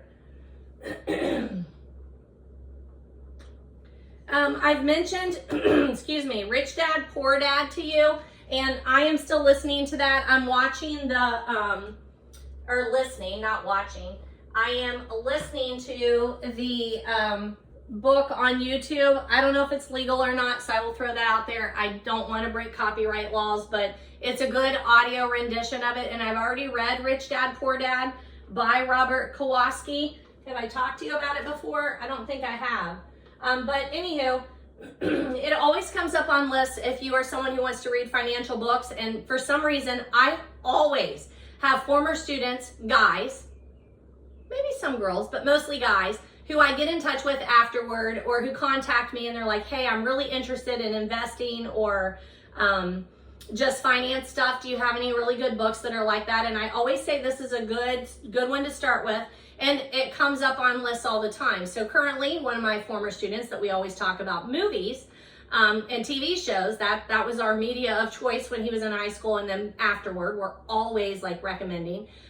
He said, hey, I'm starting to get interested in financial. Do you have, I'm like, absolutely. And we started on this one. So he's also listening to it on YouTube. And we're talking about it. It's phenomenal.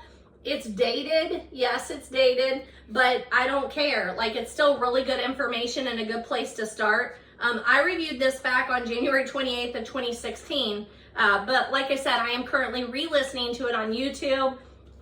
I just don't know if it's quite legal or not, but it is what it is. I highly recommend it though, because you can listen to it when you're doing other things. Super, super good, and highly recommend. There's a book in my classroom that has been, it gets read every year, but it's falling apart. And I just wanted to mention it to you. It's The Little Prince by Antoine de Saint-Exupéry. We're going to say that. And for some reason, I feel like I hadn't talked to you about this, so I wanted to throw that one out there. I did have a Goodreads review out there from February of 2021. It's a fairy tale / fable. It's very inspirational, very thought-provoking. People talk about it all the time. They did turn it into a movie. It's a little heavier than what it looks like. I always tell my kids, I know like it looks like a children's book, but it's meant to be more than that. It's meant to make you think. You are walking through, you can hear the click-clack of Stella going outside. It's meant to make you think about life's journey. I highly recommend it, and I just feel like I had not recommended it before for some reason. I don't know why.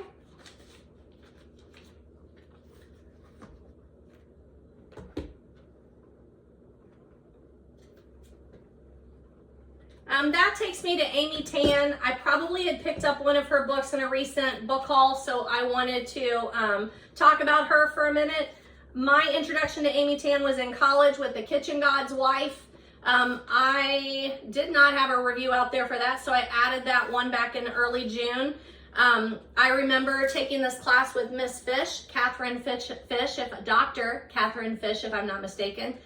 She was my freshman English teacher. I took AP English in high school, so I may have had a little bit of Amy Tan there, but I don't remember it if I did. But I had a phenomenal AP teacher in high school, Mrs. Sharon Hart.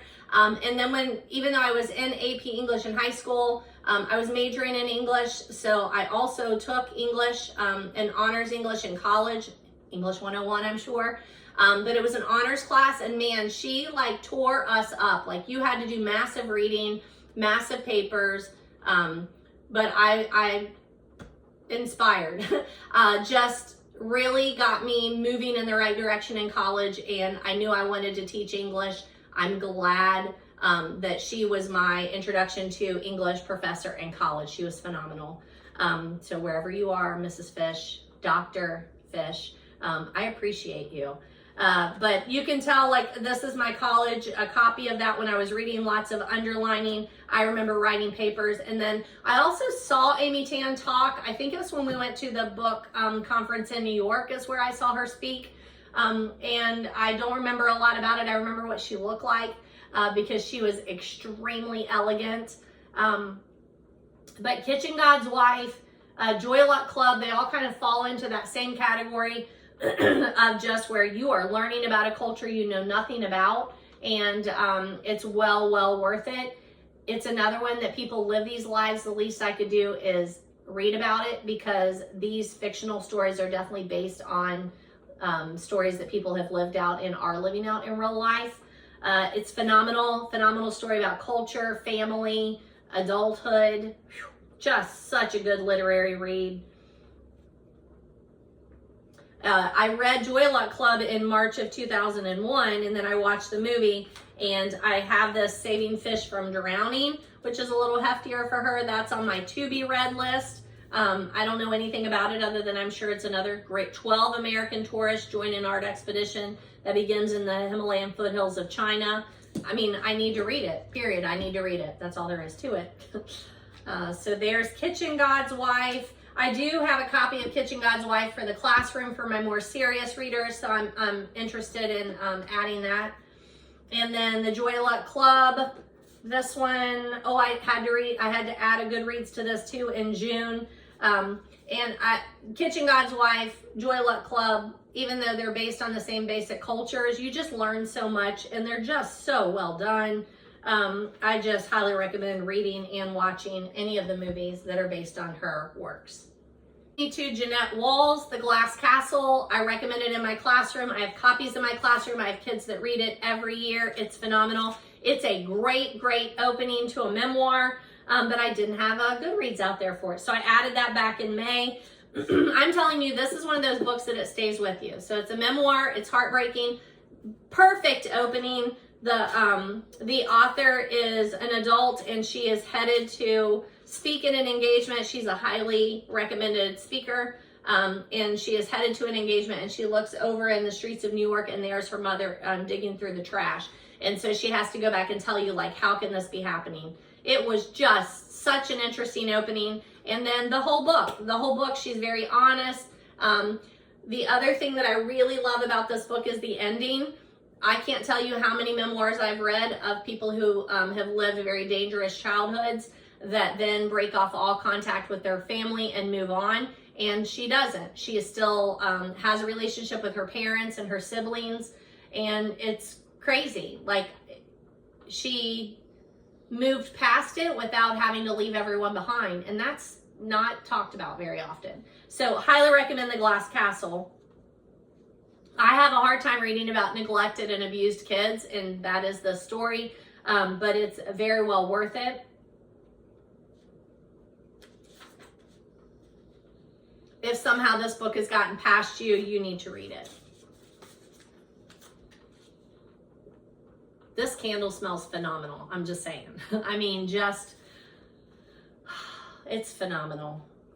So she also has one called Half Broke Horses that I have not read. My understanding is this is a fictional story, but it is based on her grandmother. So it is, I'm making sure, but I'm pretty sure it's classified as fiction. No, oh, well, it says a true life novel. So I don't know. A true life novel. I've not read it, but I know it's based on her grandmother, and it's a novelized storytelling. So we're going to throw that out there. I need to read that one. I did read another novel by her called The Silver Star, which again has lots of basis in her actual upbringing, but is fictionalized. I'm going to need to move some books, aren't I? But it's fictionalized. I had reviewed it back in 2021. She has two memoirs. Maybe they're calling this one of those other memoirs before this one came out.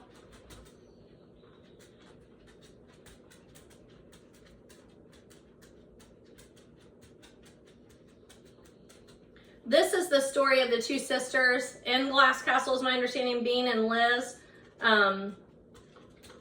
It takes place in 1970. I feel like that's not, this might just be a novel. It is. So this is Bean and Liz, two sisters, very similar upbringing to Jeanette Walls in Glass Castle, but a fictionalized story. It says, supremely alert to the abuse of adult power, she has written a deeply moving novel about triumph over adversity. And I read it. I just don't quite remember this one. It's always difficult when you move from reading an author's nonfiction to reading their fiction. So I don't really remember a whole lot of this. I remember that it was good, but that's about the extent of it. I need to read Half Broke Horses. Here's that copy of Insurgent that I said I have, and I just need to read it. It's on my TBR. All right, that moves me to book haul. I'm at an hour and 53 minutes of taping. I still have plenty of time. It is 10 a.m. I need to leave at about noon to pick up my dad to take him to the doctor. It's fine. We're on summertime. You know, I'm a teacher, so this is our 3rd week of break, but it really doesn't feel like it. The first week I was preparing for the wedding. Is this 3rd week or 2nd week? Yeah, so our last day was the 24th, and then that following weekend we had a bunch of graduation parties. Oh, I took my parents, that's what it is. I'm like, I feel like it's even shorter than that. I took my parents are from Whitley County, Kentucky, and they've lived up here for my entire adulthood, so the last 50 years, and I took them back down home to go around to the graveyards and decorate graves for Decoration Weekend, also known as Memorial Day, to those of you not from the South. And so I was down there for that weekend right after we got out of school, which worked out perfectly because I don't think I could do that and then return to work next year, or, you know, the next week, which is what I would need to do this coming year, because we are going to still be in school after Memorial Day. Why? I don't know. What is wrong with you people that are making this calendar? I don't know. But anywho, so I took them down there for that and then came back, and then we had a bunch of graduation parties, and then we were preparing for the wedding. The wedding was last weekend, so it does not feel like we've been out for 3 weeks, but we really have. But that's fine. I don't know what all that was to do with. I don't know. Oh, because I'm on summertime. That's what I'm on summertime. So, you know, I can take my dad to the doctor. We've already been to the doctor a couple times, doctors, and talking about his medical conditions, trying to make sure that I'm just up to date on everything. I don't know how many of you, I'm sure my parents don't watch this video, so they don't care that I'm talking about them. But I don't know how many of you are hitting that age to where you've raised your family has now moved out, you were empty nesters, and then immediately you are now taking care of your parents. My parents live together on their own, but I don't trust them to go to the doctor on their own anymore, so I'm trying to go to as many appointments as I can with them when I can. During the school year, I often take off a couple of days for those bigger appointments, but right now it's just like Monday, I took my dad to the doctor. He was sick for the week leading up to the wedding and did not tell me. I'm sure because he didn't want me to tell him not to be there because we didn't know why he was so sick. But so anyway, it went all fine. He ended up he didn't make the rehearsal, but he made the wedding. But then Monday morning I called and said, that's it. We're going to the doctor, get your stuff together. They already had an appointment ready, so they knew I was going to put the hammer down. And went to the doctor, and then I took him to a coffee shop afterward, and then just started that conversation of, okay, tell me what's going on. So, you know, if you're in that position, my heart goes out to you. This is not what the thing that I always say, like childbirth, no one tells you because you would never do it again. And then you're just like, once you're through it, you're like, oh, I got through that. We're fine. Everything's fine. But at the time you're like, no one told me all this. And I think, you know, life, that's how this is too. You get your kids raised and they go out, and then all of a sudden you realize you need to start paying attention to your aging parents. And then no one ever tells you how difficult that is to get all that information together and to get them to tell you details that they don't want to tell you. And then dealing with their doctors when they're not your doctors. It's a whole thing. Side conversation. If you are in this part of life as I am, my heart goes out to you. Keep us all in your prayers. Anywho, that means I still have a little bit before I have to get a move on it to go get him and take him to the doctor. So let's talk about book haul. All right, here it is.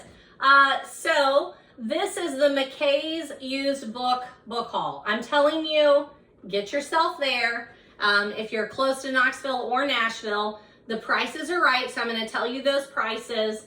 And then the selection is just phenomenal. Phenomenal.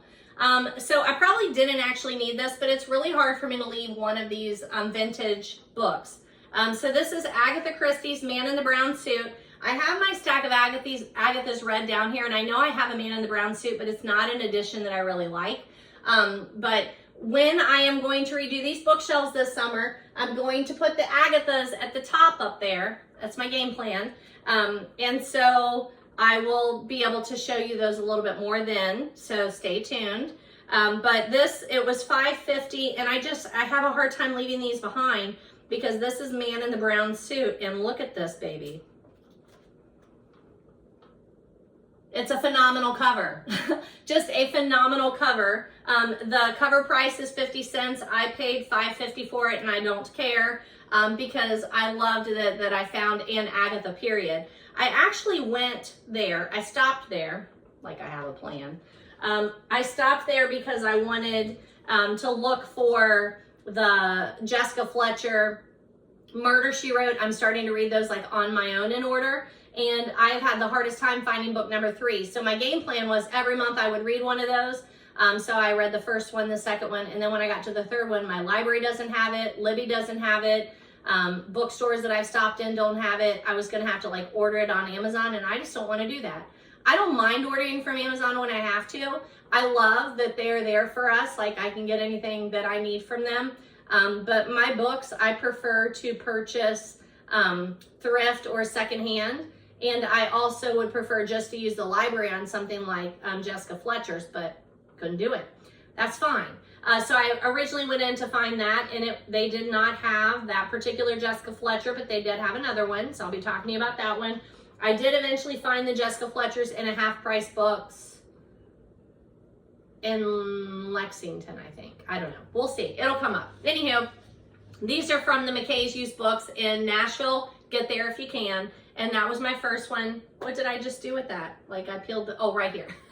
Peeled the sticker off. There's the first one, which is Agatha Christie's Man in the Brown Suit, which I've already read and talked to you about. The next one are Cleo Coils. Let me get there. I got some Cleo Coil ones.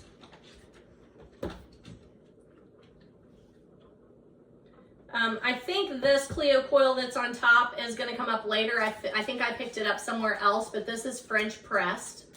But at the McCoy's, they're different prices. I have a Brew to a Kill, which was $3.75. Here's French press, so I have 2 copies of French press, whatever. This one was $1.95. I can put it in a little free library for $1.95. Decaffeinated Corpse for $2.50 and Through the Grinder for $1.75. So I do keep a document on my computer of books that I need, copies that I need of things, and these are ones I think I needed. If you look, the very top, can I see? Okay, you can see the Agatha. It's hard for me to tell what's going on here. So really where you can see it looks like this right here is the third shelf down.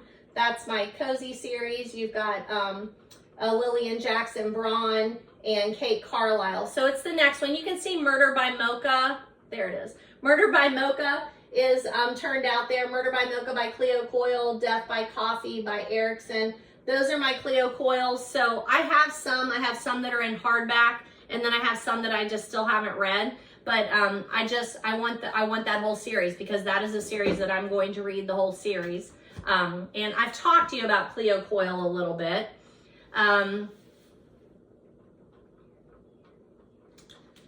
The Cleo Coyle series starts with On What Grounds? It's the Coffee House Mystery series. Through the Grinder, so there's this one. This is number 2 in the series. Latte Trouble is number 3. Murder Most Frothy is number 4. Decaffeinated Corpse, which I don't think I had a copy of, was number 5. French Pressed is number 6. Espresso Shot number 7. Holiday Grind number 8. Roast Mortem number 9. Murder by Mocha number 10. A Brew to a Kill is number 11. Holiday Buzz is number 12. Billionaire Blend is number 13. And Once Upon a Grind is number 14. So that's as far as I've gotten. There are many more in the series, but that's as far as I've gotten. That's where I am in the series. So super happy to pick up some copies of those. And I know I have the copy of the next one that I need to read in that series. So that is the Coffee House Mystery series. The main character is Claire Cozy. She owns a coffee shop in New York, which does not seem like it's very cozy. But you know what? Take any microcosm of the world, pull it down to a small group of people, and it's going to feel cozy, and it does. Sometimes I read the paperbacks, sometimes I listen to the audios, sometimes I do both. Like probably when I get ready to do the next one, I will listen to the audio, the previous audio, just run through it pretty quickly, and just to remind myself, because it's been a while since I've done the last one in this series. Looks like, well, actually not that long, April of 2023. That's not really that long. So I'm moving through that series. And, you know, I have big plans. I always have big plans. I would like to pull down all of that mystery series and then just do one video, a pull out video of, just do one video where I just talk to you about the Cleo Coyle Coffee House Mystery Series. Just have all of those books down here for you. It's always on my game plan, and I just never have enough time to do all the things I want to do, right? But I'm really glad that I was able to pick up some copies of that series, and for a good, reasonable price. I'm happy with that price. I've talked to you about the Coffee House Mystery Series in episodes 8, 14, 15, 18, 24, 30, 31 and a half, 33, 34, 35. So I talk to you about her all the time. The next ones that I was able to pick up were a couple of Alex Erickson. Those are on the same shelf too, right there. Those are on the same shelf there too. And he's another one that I would like to pull down all of the books that I have in his mystery series.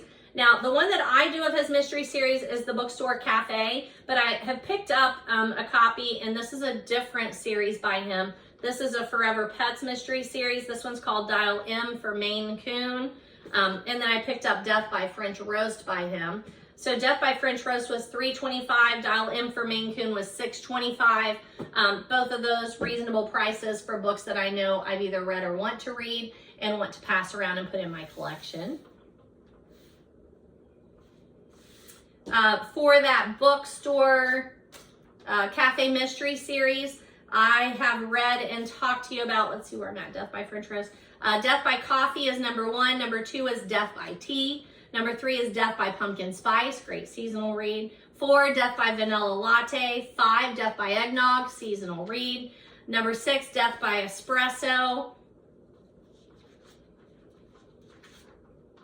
Number 7, Death by Cafe Mocha. Number 8, Death by French Roast. Why didn't this have a number? This one doesn't have a number, but Death by Hot Apple Cider. I don't know why there's no number on there. And it's a good seasonal read. It says number 9. Yeah, that would make sense. Number 9. And then he also is included in the Christmas Cocoa Murder. I can't remember which one is his. Does it say? Christmas Cocoa Murder is the one by Alex Erickson. I think so. But that's where I am in that particular series, but I would like to pull those guys out for you and talk about that series too. But I like Alex Erickson. He is also a frequent person at the Books by the Banks here in Cincinnati. So I always try and read those authors because I know that I'm going to get to meet them. I've met him and I really enjoy his books. So the one that I went in to look for, they didn't have, but this is the Fletcher that they did have. It was $10. So Murder, She Wrote, A Date with Murder. Remember that Jessica Fletcher is not a real person, but they do still list her as the author, which I think is super weird. But then they list other authors, Donald Bain and John Land. I've read several of the Murder, She Wrote books that are done by Donald Bain, but this is the first one I remember seeing that name, John Land. But it's based on the Universal television series, so this is not a series that was written and then the movies were made. These were written based on the movie series, the TV series. So I watched the TV series throughout my lifetime, and then a couple of years ago, pre-COVID, so a couple of years ago, I started watching them in order once they were on some streaming, I don't remember what they were on, some streaming something, that I was able to go back and start at the beginning and then watch the whole series. So I did that. And then funny story, it's one of those that you're almost done and then all of a sudden, I think it was Netflix, because it would be this is going to fall off of Netflix on December 31st. I'm like, are you kidding me? I can't get through them all by then. So I was on that marathon of trying to get them all done. And it was pre-COVID. We were going to my husband's family for Christmas or New Year's. I guess it was after New Year, or after Christmas, between that and New Year's. And so like I kept trying to find my way to a secluded place so I could pull up my laptop and watch the movie so I could get through the whole thing. And I did.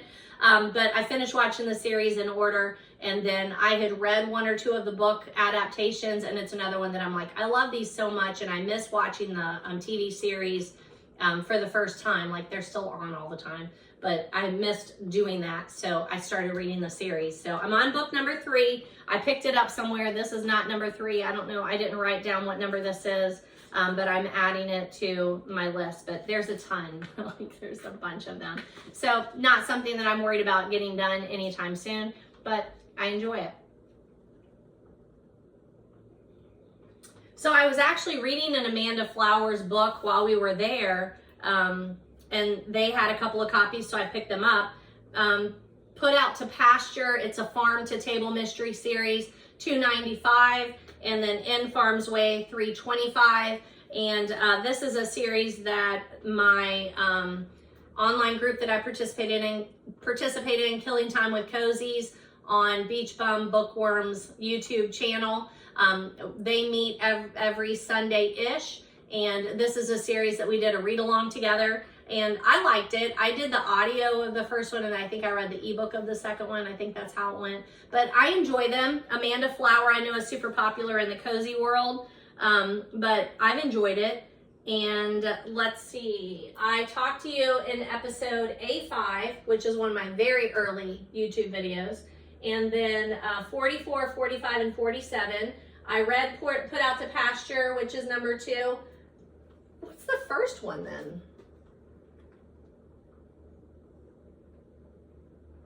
Farm to Trouble. So I must have listened to Farm to Trouble. Why is that not on here? I don't know. And then Put Out to Pasture. And this one is going on my TBR. So I need to clean that up. Something's weird on there. See, I'm not kidding. Like, I'm a super, super organized person. And I'm very organized about these book chats. But then no matter how much work I put into it, something comes up and I'm like, well, that's not right. Clear that up. Which is part of the fun for someone like me, to make sure that something's super orderly. It's like therapy. I'm not kidding. Like, I love it. But yeah, for some reason I need to clean that up, because that's weird that I don't have the first one on here. And I know I've done that. I don't know. We'll clean it up. But In Farm's Way, I haven't read that one yet. So this looks like maybe it's number 3. So this is the next one that I need to read. Perfection, right? So I picked those up. I already talked to you about Jimenez, yours truly, so I was actually reading that, or listening to that on audio when we were there, and I picked up the actual copy of it. Paid too much for it, but that's okay. It's the book club edition, and I love it. Book of the month edition.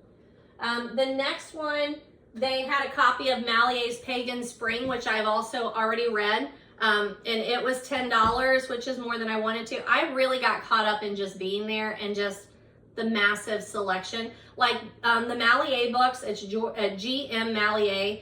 I love this series. Why can't I get this started? I love this series. I've read 3 or 4 of them, but I've read them either I've had to borrow them from the library, or I did the audio or the ebook, and they're a little complicated, so I want them in print. And every time I go to read the next one, I have to go back and kind of review, because they are very complicated in a beautiful, beautiful way. So I did Wicked Autumn. It's the Max Tudor series. Wicked Autumn, number 1. Fatal Winter, number 2. Pagan Spring, number 3. And Demon Summer, number 4. My next one is the fall one. So they have a great online presence here. I don't know who G.M. Malier is, so we're going to call them they. Wicked Autumn, Fatal Winter, Pagan Spring, Demon Summer. The next one is the Haunted Season. So I have it on my calendar, my iPhone calendar. iPhone, whatever that is. I have it so that the next one I need to do is the Haunted Season, but I will go back and like re-listen to Demon Summer before I do the Haunted Season. Then there's Devil's Breath, and I can't read that last one. I don't know. I can't read it. The Washing Away of Wrongs, maybe, number 8. I don't know. Anywho, they're super good. Max Tudor is the main character. He is a priest. Is he a priest? I'm not sure if I have the correct title there. But he is a retired, like MI6 kind of person.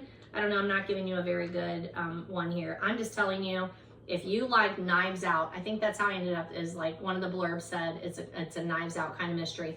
It also has right on the front, Agatha award-winning author. So again, just tell me that, I'm gonna read it. They're just very true whodunits. They're more serious. They're more like Midsummer Mystery than they are in like a Jessica Fletcher.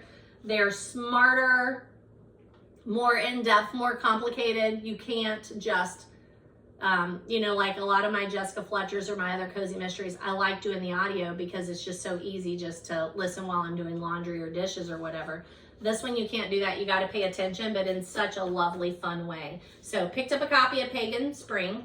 And looks like I talked to you about him in 27, 28, 29, 30, 31, 36, 37, because I've read so many of those and highly recommend them.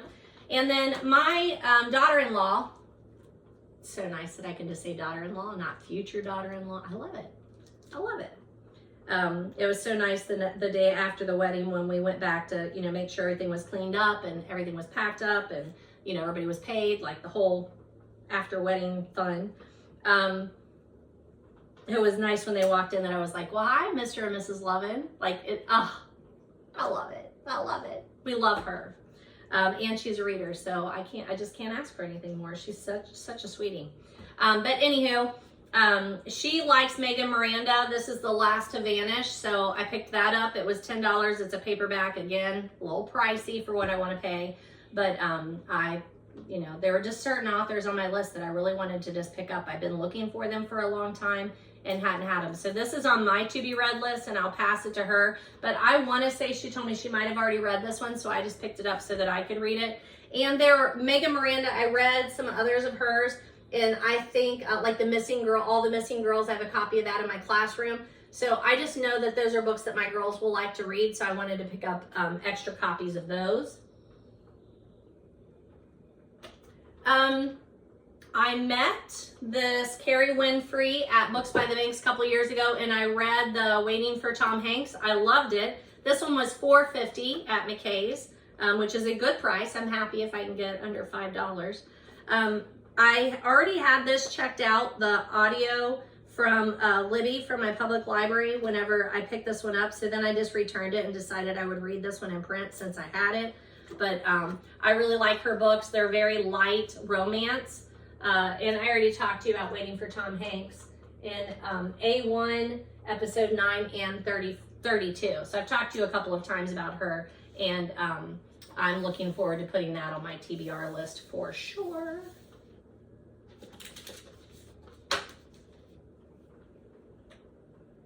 All right, I think that's all that I purchased at that particular place. When I say all, like I don't even know. It was a lot. $50, $100, I don't remember. Probably $100 because I already showed you like 5 books that were $10. But I was just so in love with McKay books, and anytime I'm passing through Nashville or Knoxville, I definitely want to pop back in there and look for those specific titles that I've looked for a long time and I just can't seem to get a hold of. So that was just lovely.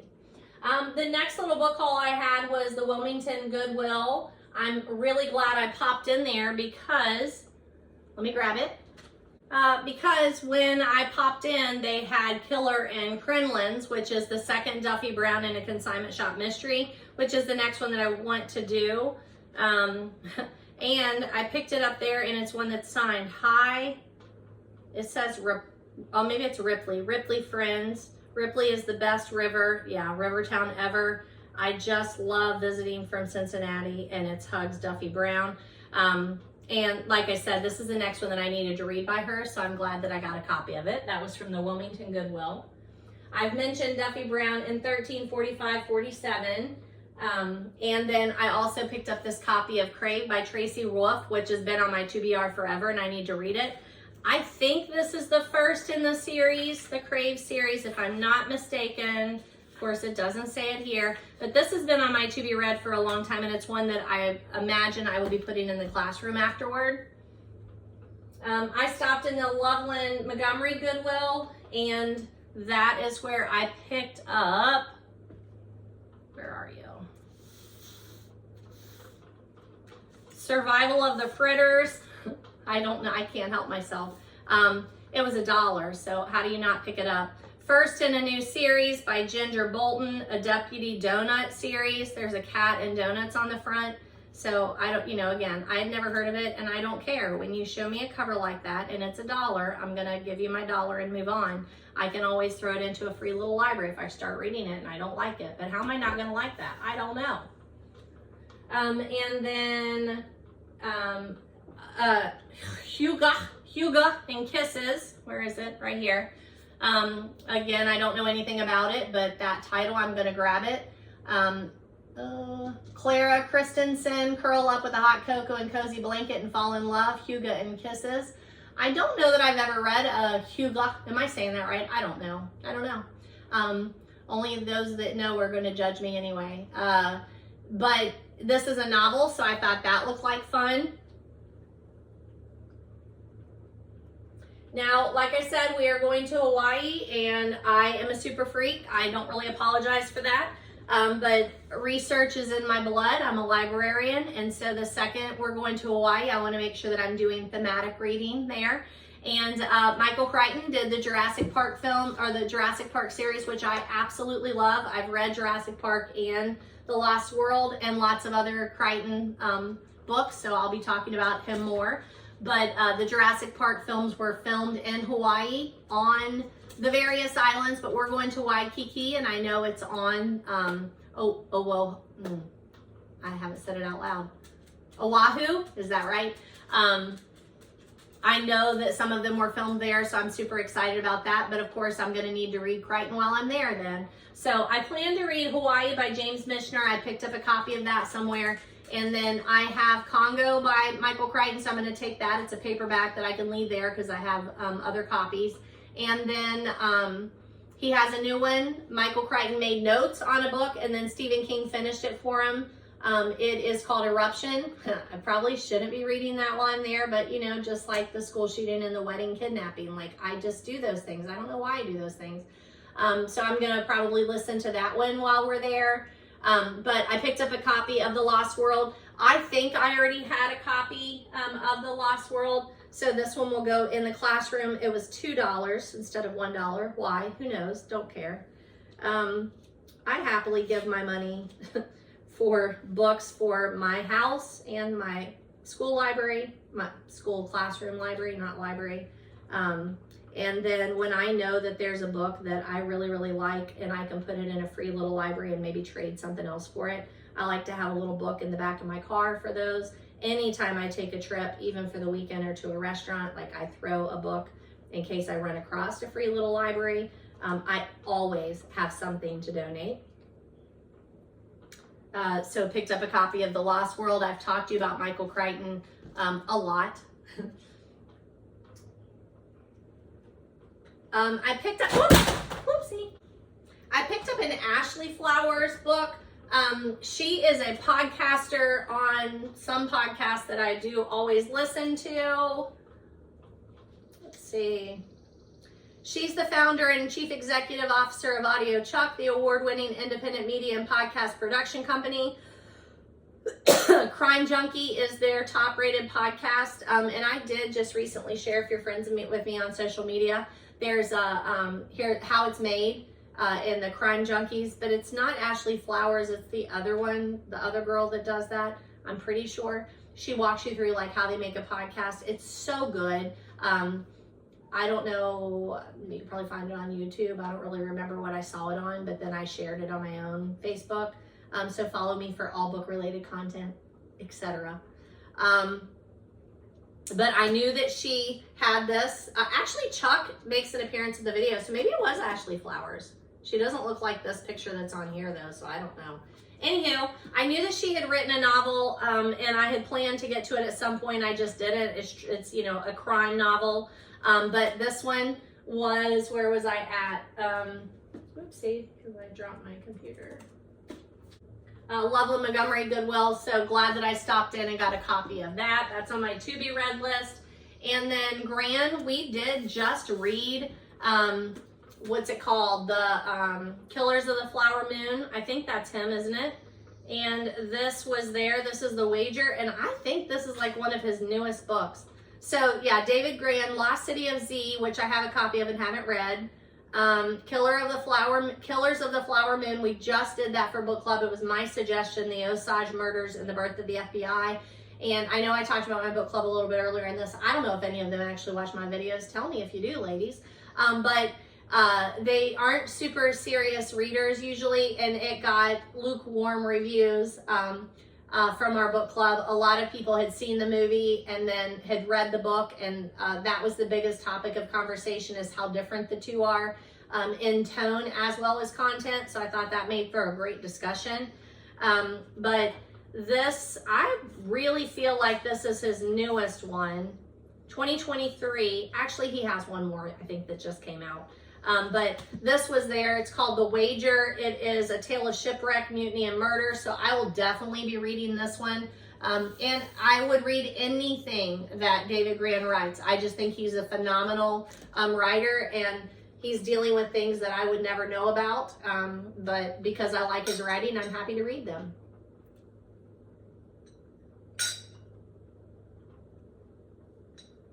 I know this sounded familiar to me, but I don't know the book, but it's The Cloisters by Katie Haas.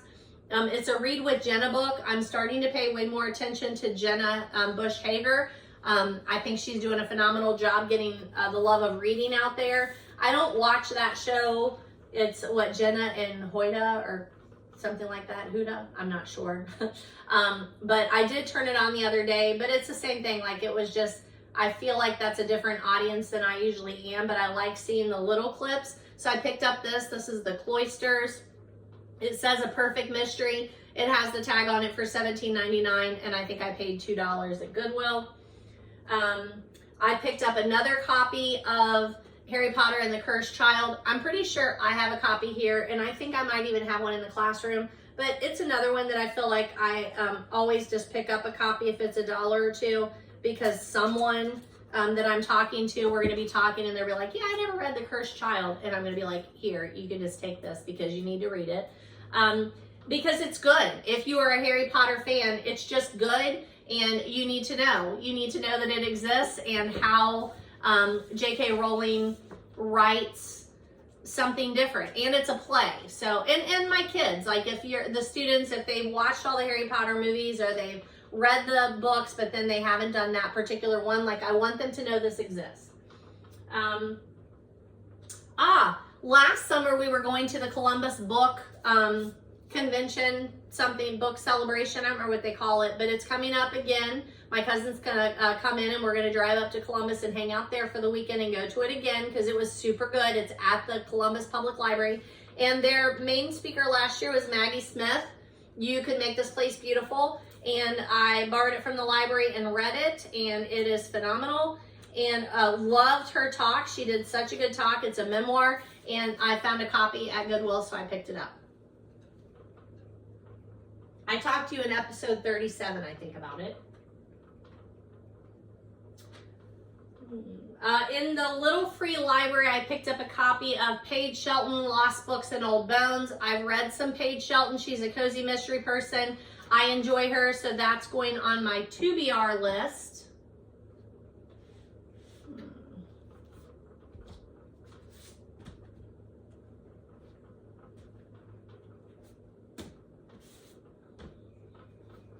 I picked up Hot to Trot. I think this one was in Lorelei's little free library, so left something. It's an Agatha Raisin mystery, which I enjoy. I enjoy watching the TV series, but I've also read and listened to a couple of the books in the series, and I enjoy those too.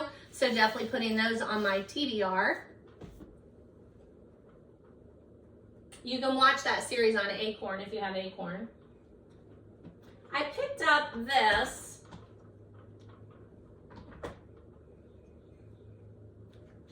I don't know anything about it, but I thought it looked fun. Miss Seton by Appointment, Hampton Charles. Heron Carvick's Miss Seton. It looks Agatha-ish. And then it also says, not since Agatha Christie's Miss Marple has there been a more lovable female dabbler in crime and suspense. And it's super short, so this looks like something that I would like to throw in my bag, and then when I'm not reading something else and I need a quick read, I can read it. Hey Diddle Diddle, The Corpse and the Fiddle by Fran Reiser. Don't know anything about it, but in a free public little library. A Cali Parish mystery. So just picked it up because, you know me, I'm going to read any little mystery. I picked up another copy of The Hate You Give just because I didn't think I had a copy here, and I know I have one at school. I've already read this and talked to you about it. It's Angie Thomas, 18, 31 and a half, 36, 44. I talked to her a lot. I talked to you about her a lot. The Hate You Give is an easy one for me to recommend to my students. They also made a movie, so once again, once I get them, they've seen the movie. I can say if you like the movie, you're probably going to like the book. And most of the time they will pick it up, and then you can go to the backstory of Concrete Rose, which is the precursor to this. This is one of those books my friend Stephanie told me to read, and I'm like, I don't want to read it. I've read these books, and I'm tired of reading it. It's depressing, and I just want to believe in the year 2024. I think I read this in 2020 and 2021. I just want to believe that we've gotten farther than we have, but newsflash, we haven't. Women's suffrage, Black rights, like how are we still dealing with the same crap?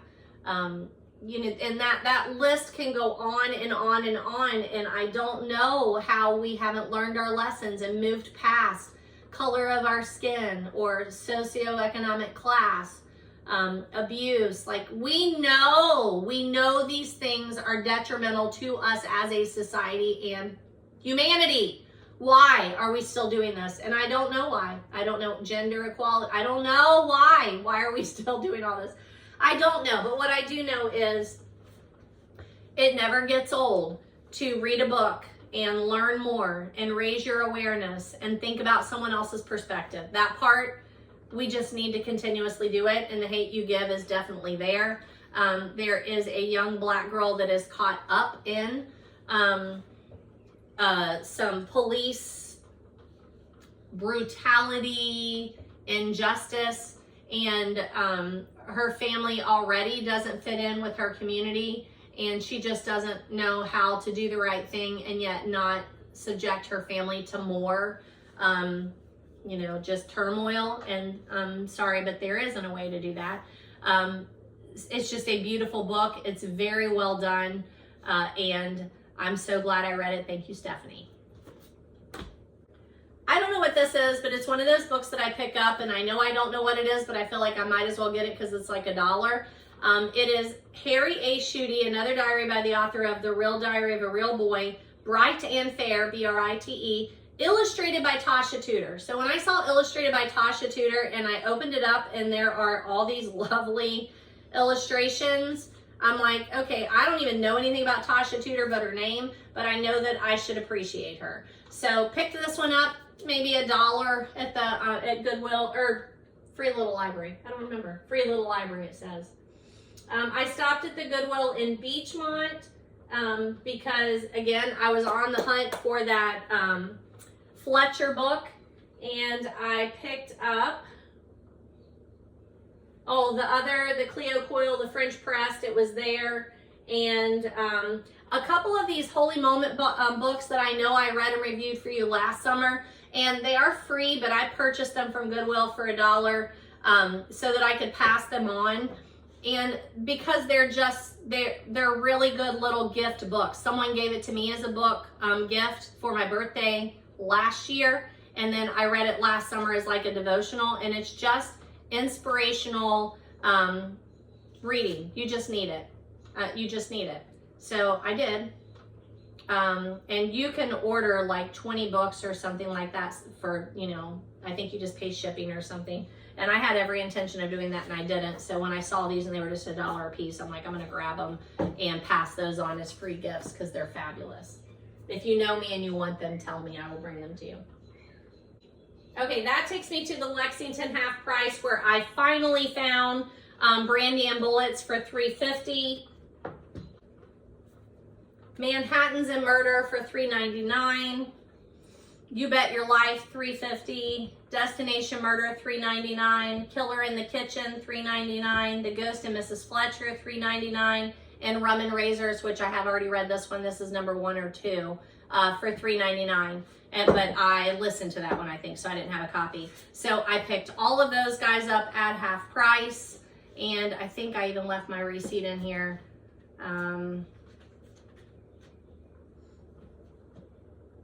What? Lied. So I guess I got all of those at the half price in Lexington for, I don't know, like how much my total was there. But then I was with my husband. I'm like, hey, I just need to run into Half Price Books and see if I can find this book. And it was there. So I got all those in Lexington, didn't find the one I needed. Brandy and Bullets, which is the next one I need to read, was $3.49, but it looks like that was when I popped into the Half Price Books at Kenwood, Montgomery Road, if you know that one, for $3.50. So I missed that.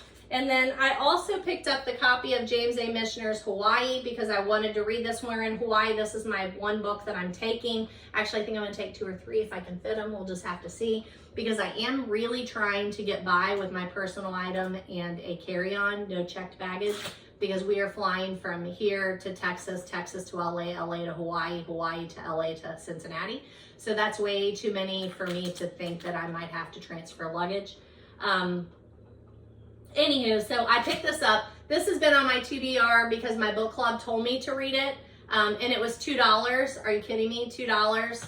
Like, seriously, I'm about to set my house on fire with the candle here. I picked it up, and I'm going to read this while we were in Hawaii. I've heard it's fabulous. I think it's a novel, but it has a lot of Hawaii history in the novel. That's my understanding, is that James Michener, who I've never read before, writes these books that are set on the location. That's my understanding.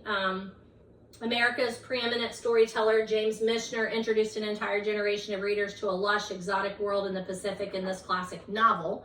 In Hawaii, the fascinating history of the Hawaiian Islands is beautifully traced from its beginning when the land was forged by fiery volcanoes.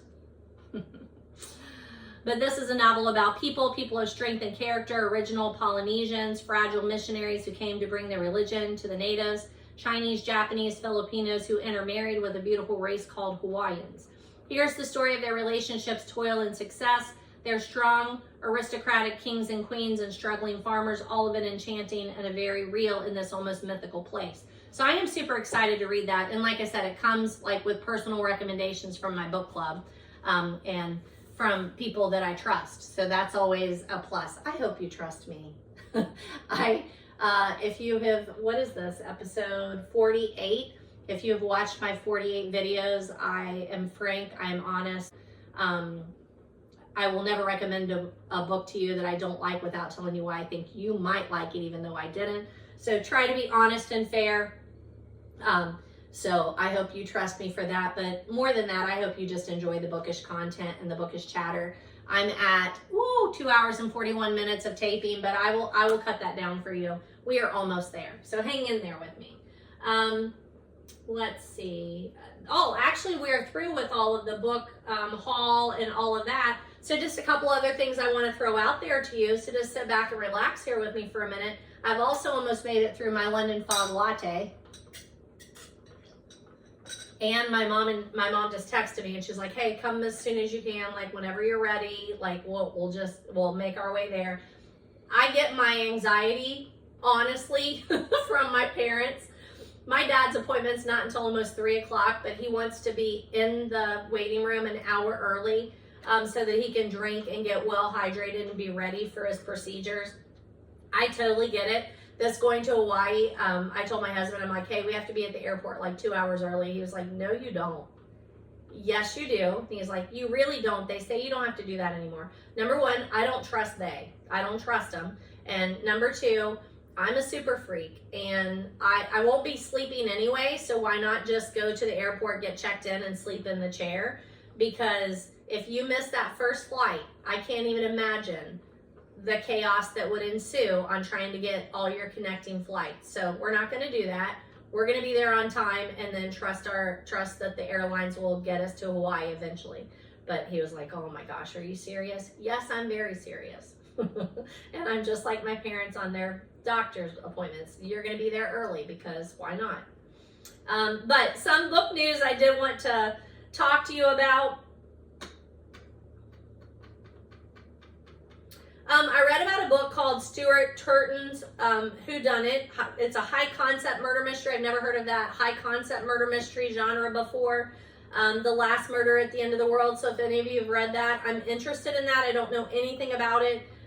It says it's very much like the 7.5 Deaths of Evelyn Hardcastle, which I also haven't read. So just throwing that out there in case. There are a couple of books to movies that I want to watch this summer.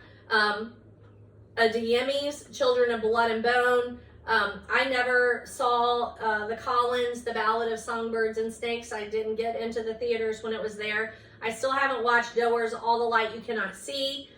John Green is turning Turtles Long Way Down into a movie. That's coming out in May, I think, or came out in May on Max. So I want to watch that this summer. Géode, Between Two Kingdoms. I've recommended that book to you and talked to you about that one before. And there's a Netflix documentary called American Symphony that I want to watch. It's based on their story. Eric Schlosser, the Food Incorporated guy, he has a new documentary out. The Amar Tolls Gentleman in Moscow series has been out on Showtime and Paramount Plus. I don't have those, but my sister does, and we do pool days. So I plan to try and watch those in the evening. Couple of other books that I'm picking up to try and take to Hawaii. I've talked my husband into taking a book to Hawaii. This is big news, folks. My husband does not read, or reads very little. I shouldn't say he doesn't read. He reads very little. And I went and got all the books off my shelf that I thought he might consider, and we have settled on this one. It's called Sow Belly by Monty Burke, The Obsessive Quest of the World Record Largemouth Bass. I read the first chapter to see if I thought he might like it, and I already like it. So I plan to take this one along with Hawaii. One book for me, one book for him. And I will read a chapter and then give it to him and see how it goes. And then at the end of the trip, if he doesn't finish it, I will then just finish the book.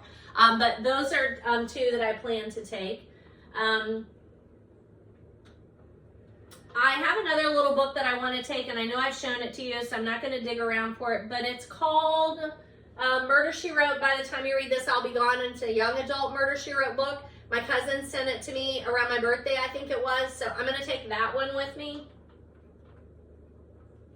I also wanted to mention that at the end of school, high school, you still have adorable kids. If you don't teach high school, you're probably thinking those of us who teach high school are crazy. But I'm telling you, you get some real winners. You form some great relationships. One of my students, last day of school, gave me this Bag Ladies tee, and it has literary quotes on it. It's called Novelties, and 25 tea bags with literary tags. How adorable is that? He also got me this. It's Talisma Georgian Handicraft Caucasian Walnut. And my husband, when I opened it, said, "What the heck is that?" It's a page holder, so when you're reading, your book, and your thumb gets so tired when you're reading, and you are able to just do that. Like, it's so cool, right? And I have a feeling that I'm going to need it with this big Hawaii novel, right? I'm going to need that. I'm going to need that. So I just wanted to show you those two little things from my student. And I've already sent him a thank you note, a handmade card that I know he will appreciate. Okay, that's it. 2 hours, 47 minutes, and 6 seconds. I am so happy to be your friendly librarian and to have book chatter with you. I am so thankful to those of you that are watching. It seems like I average about 100, some a little more, some a little less. On my videos, and that's enough just to make me continue doing them because I do enjoy them so much, and it helps me process my book information, to talk about my reviews, recommend books to you, keep a handle on what I have and what I don't have, what I'm doing in my classroom. So I hope that you enjoy the ride. I also appreciate your comments. I know not too long ago I had a listener who commented and asked for some recommendations, which I did some, but I'm going to do more.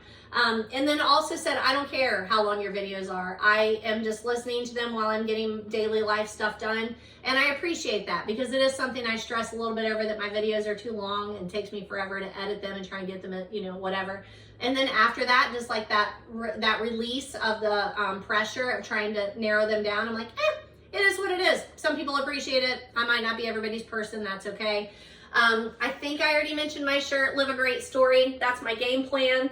I have my necklace on that I made. It's stamped and says read on one side, write on the other, and then it has hearts. These are my little book earrings that I made out of leather and paper.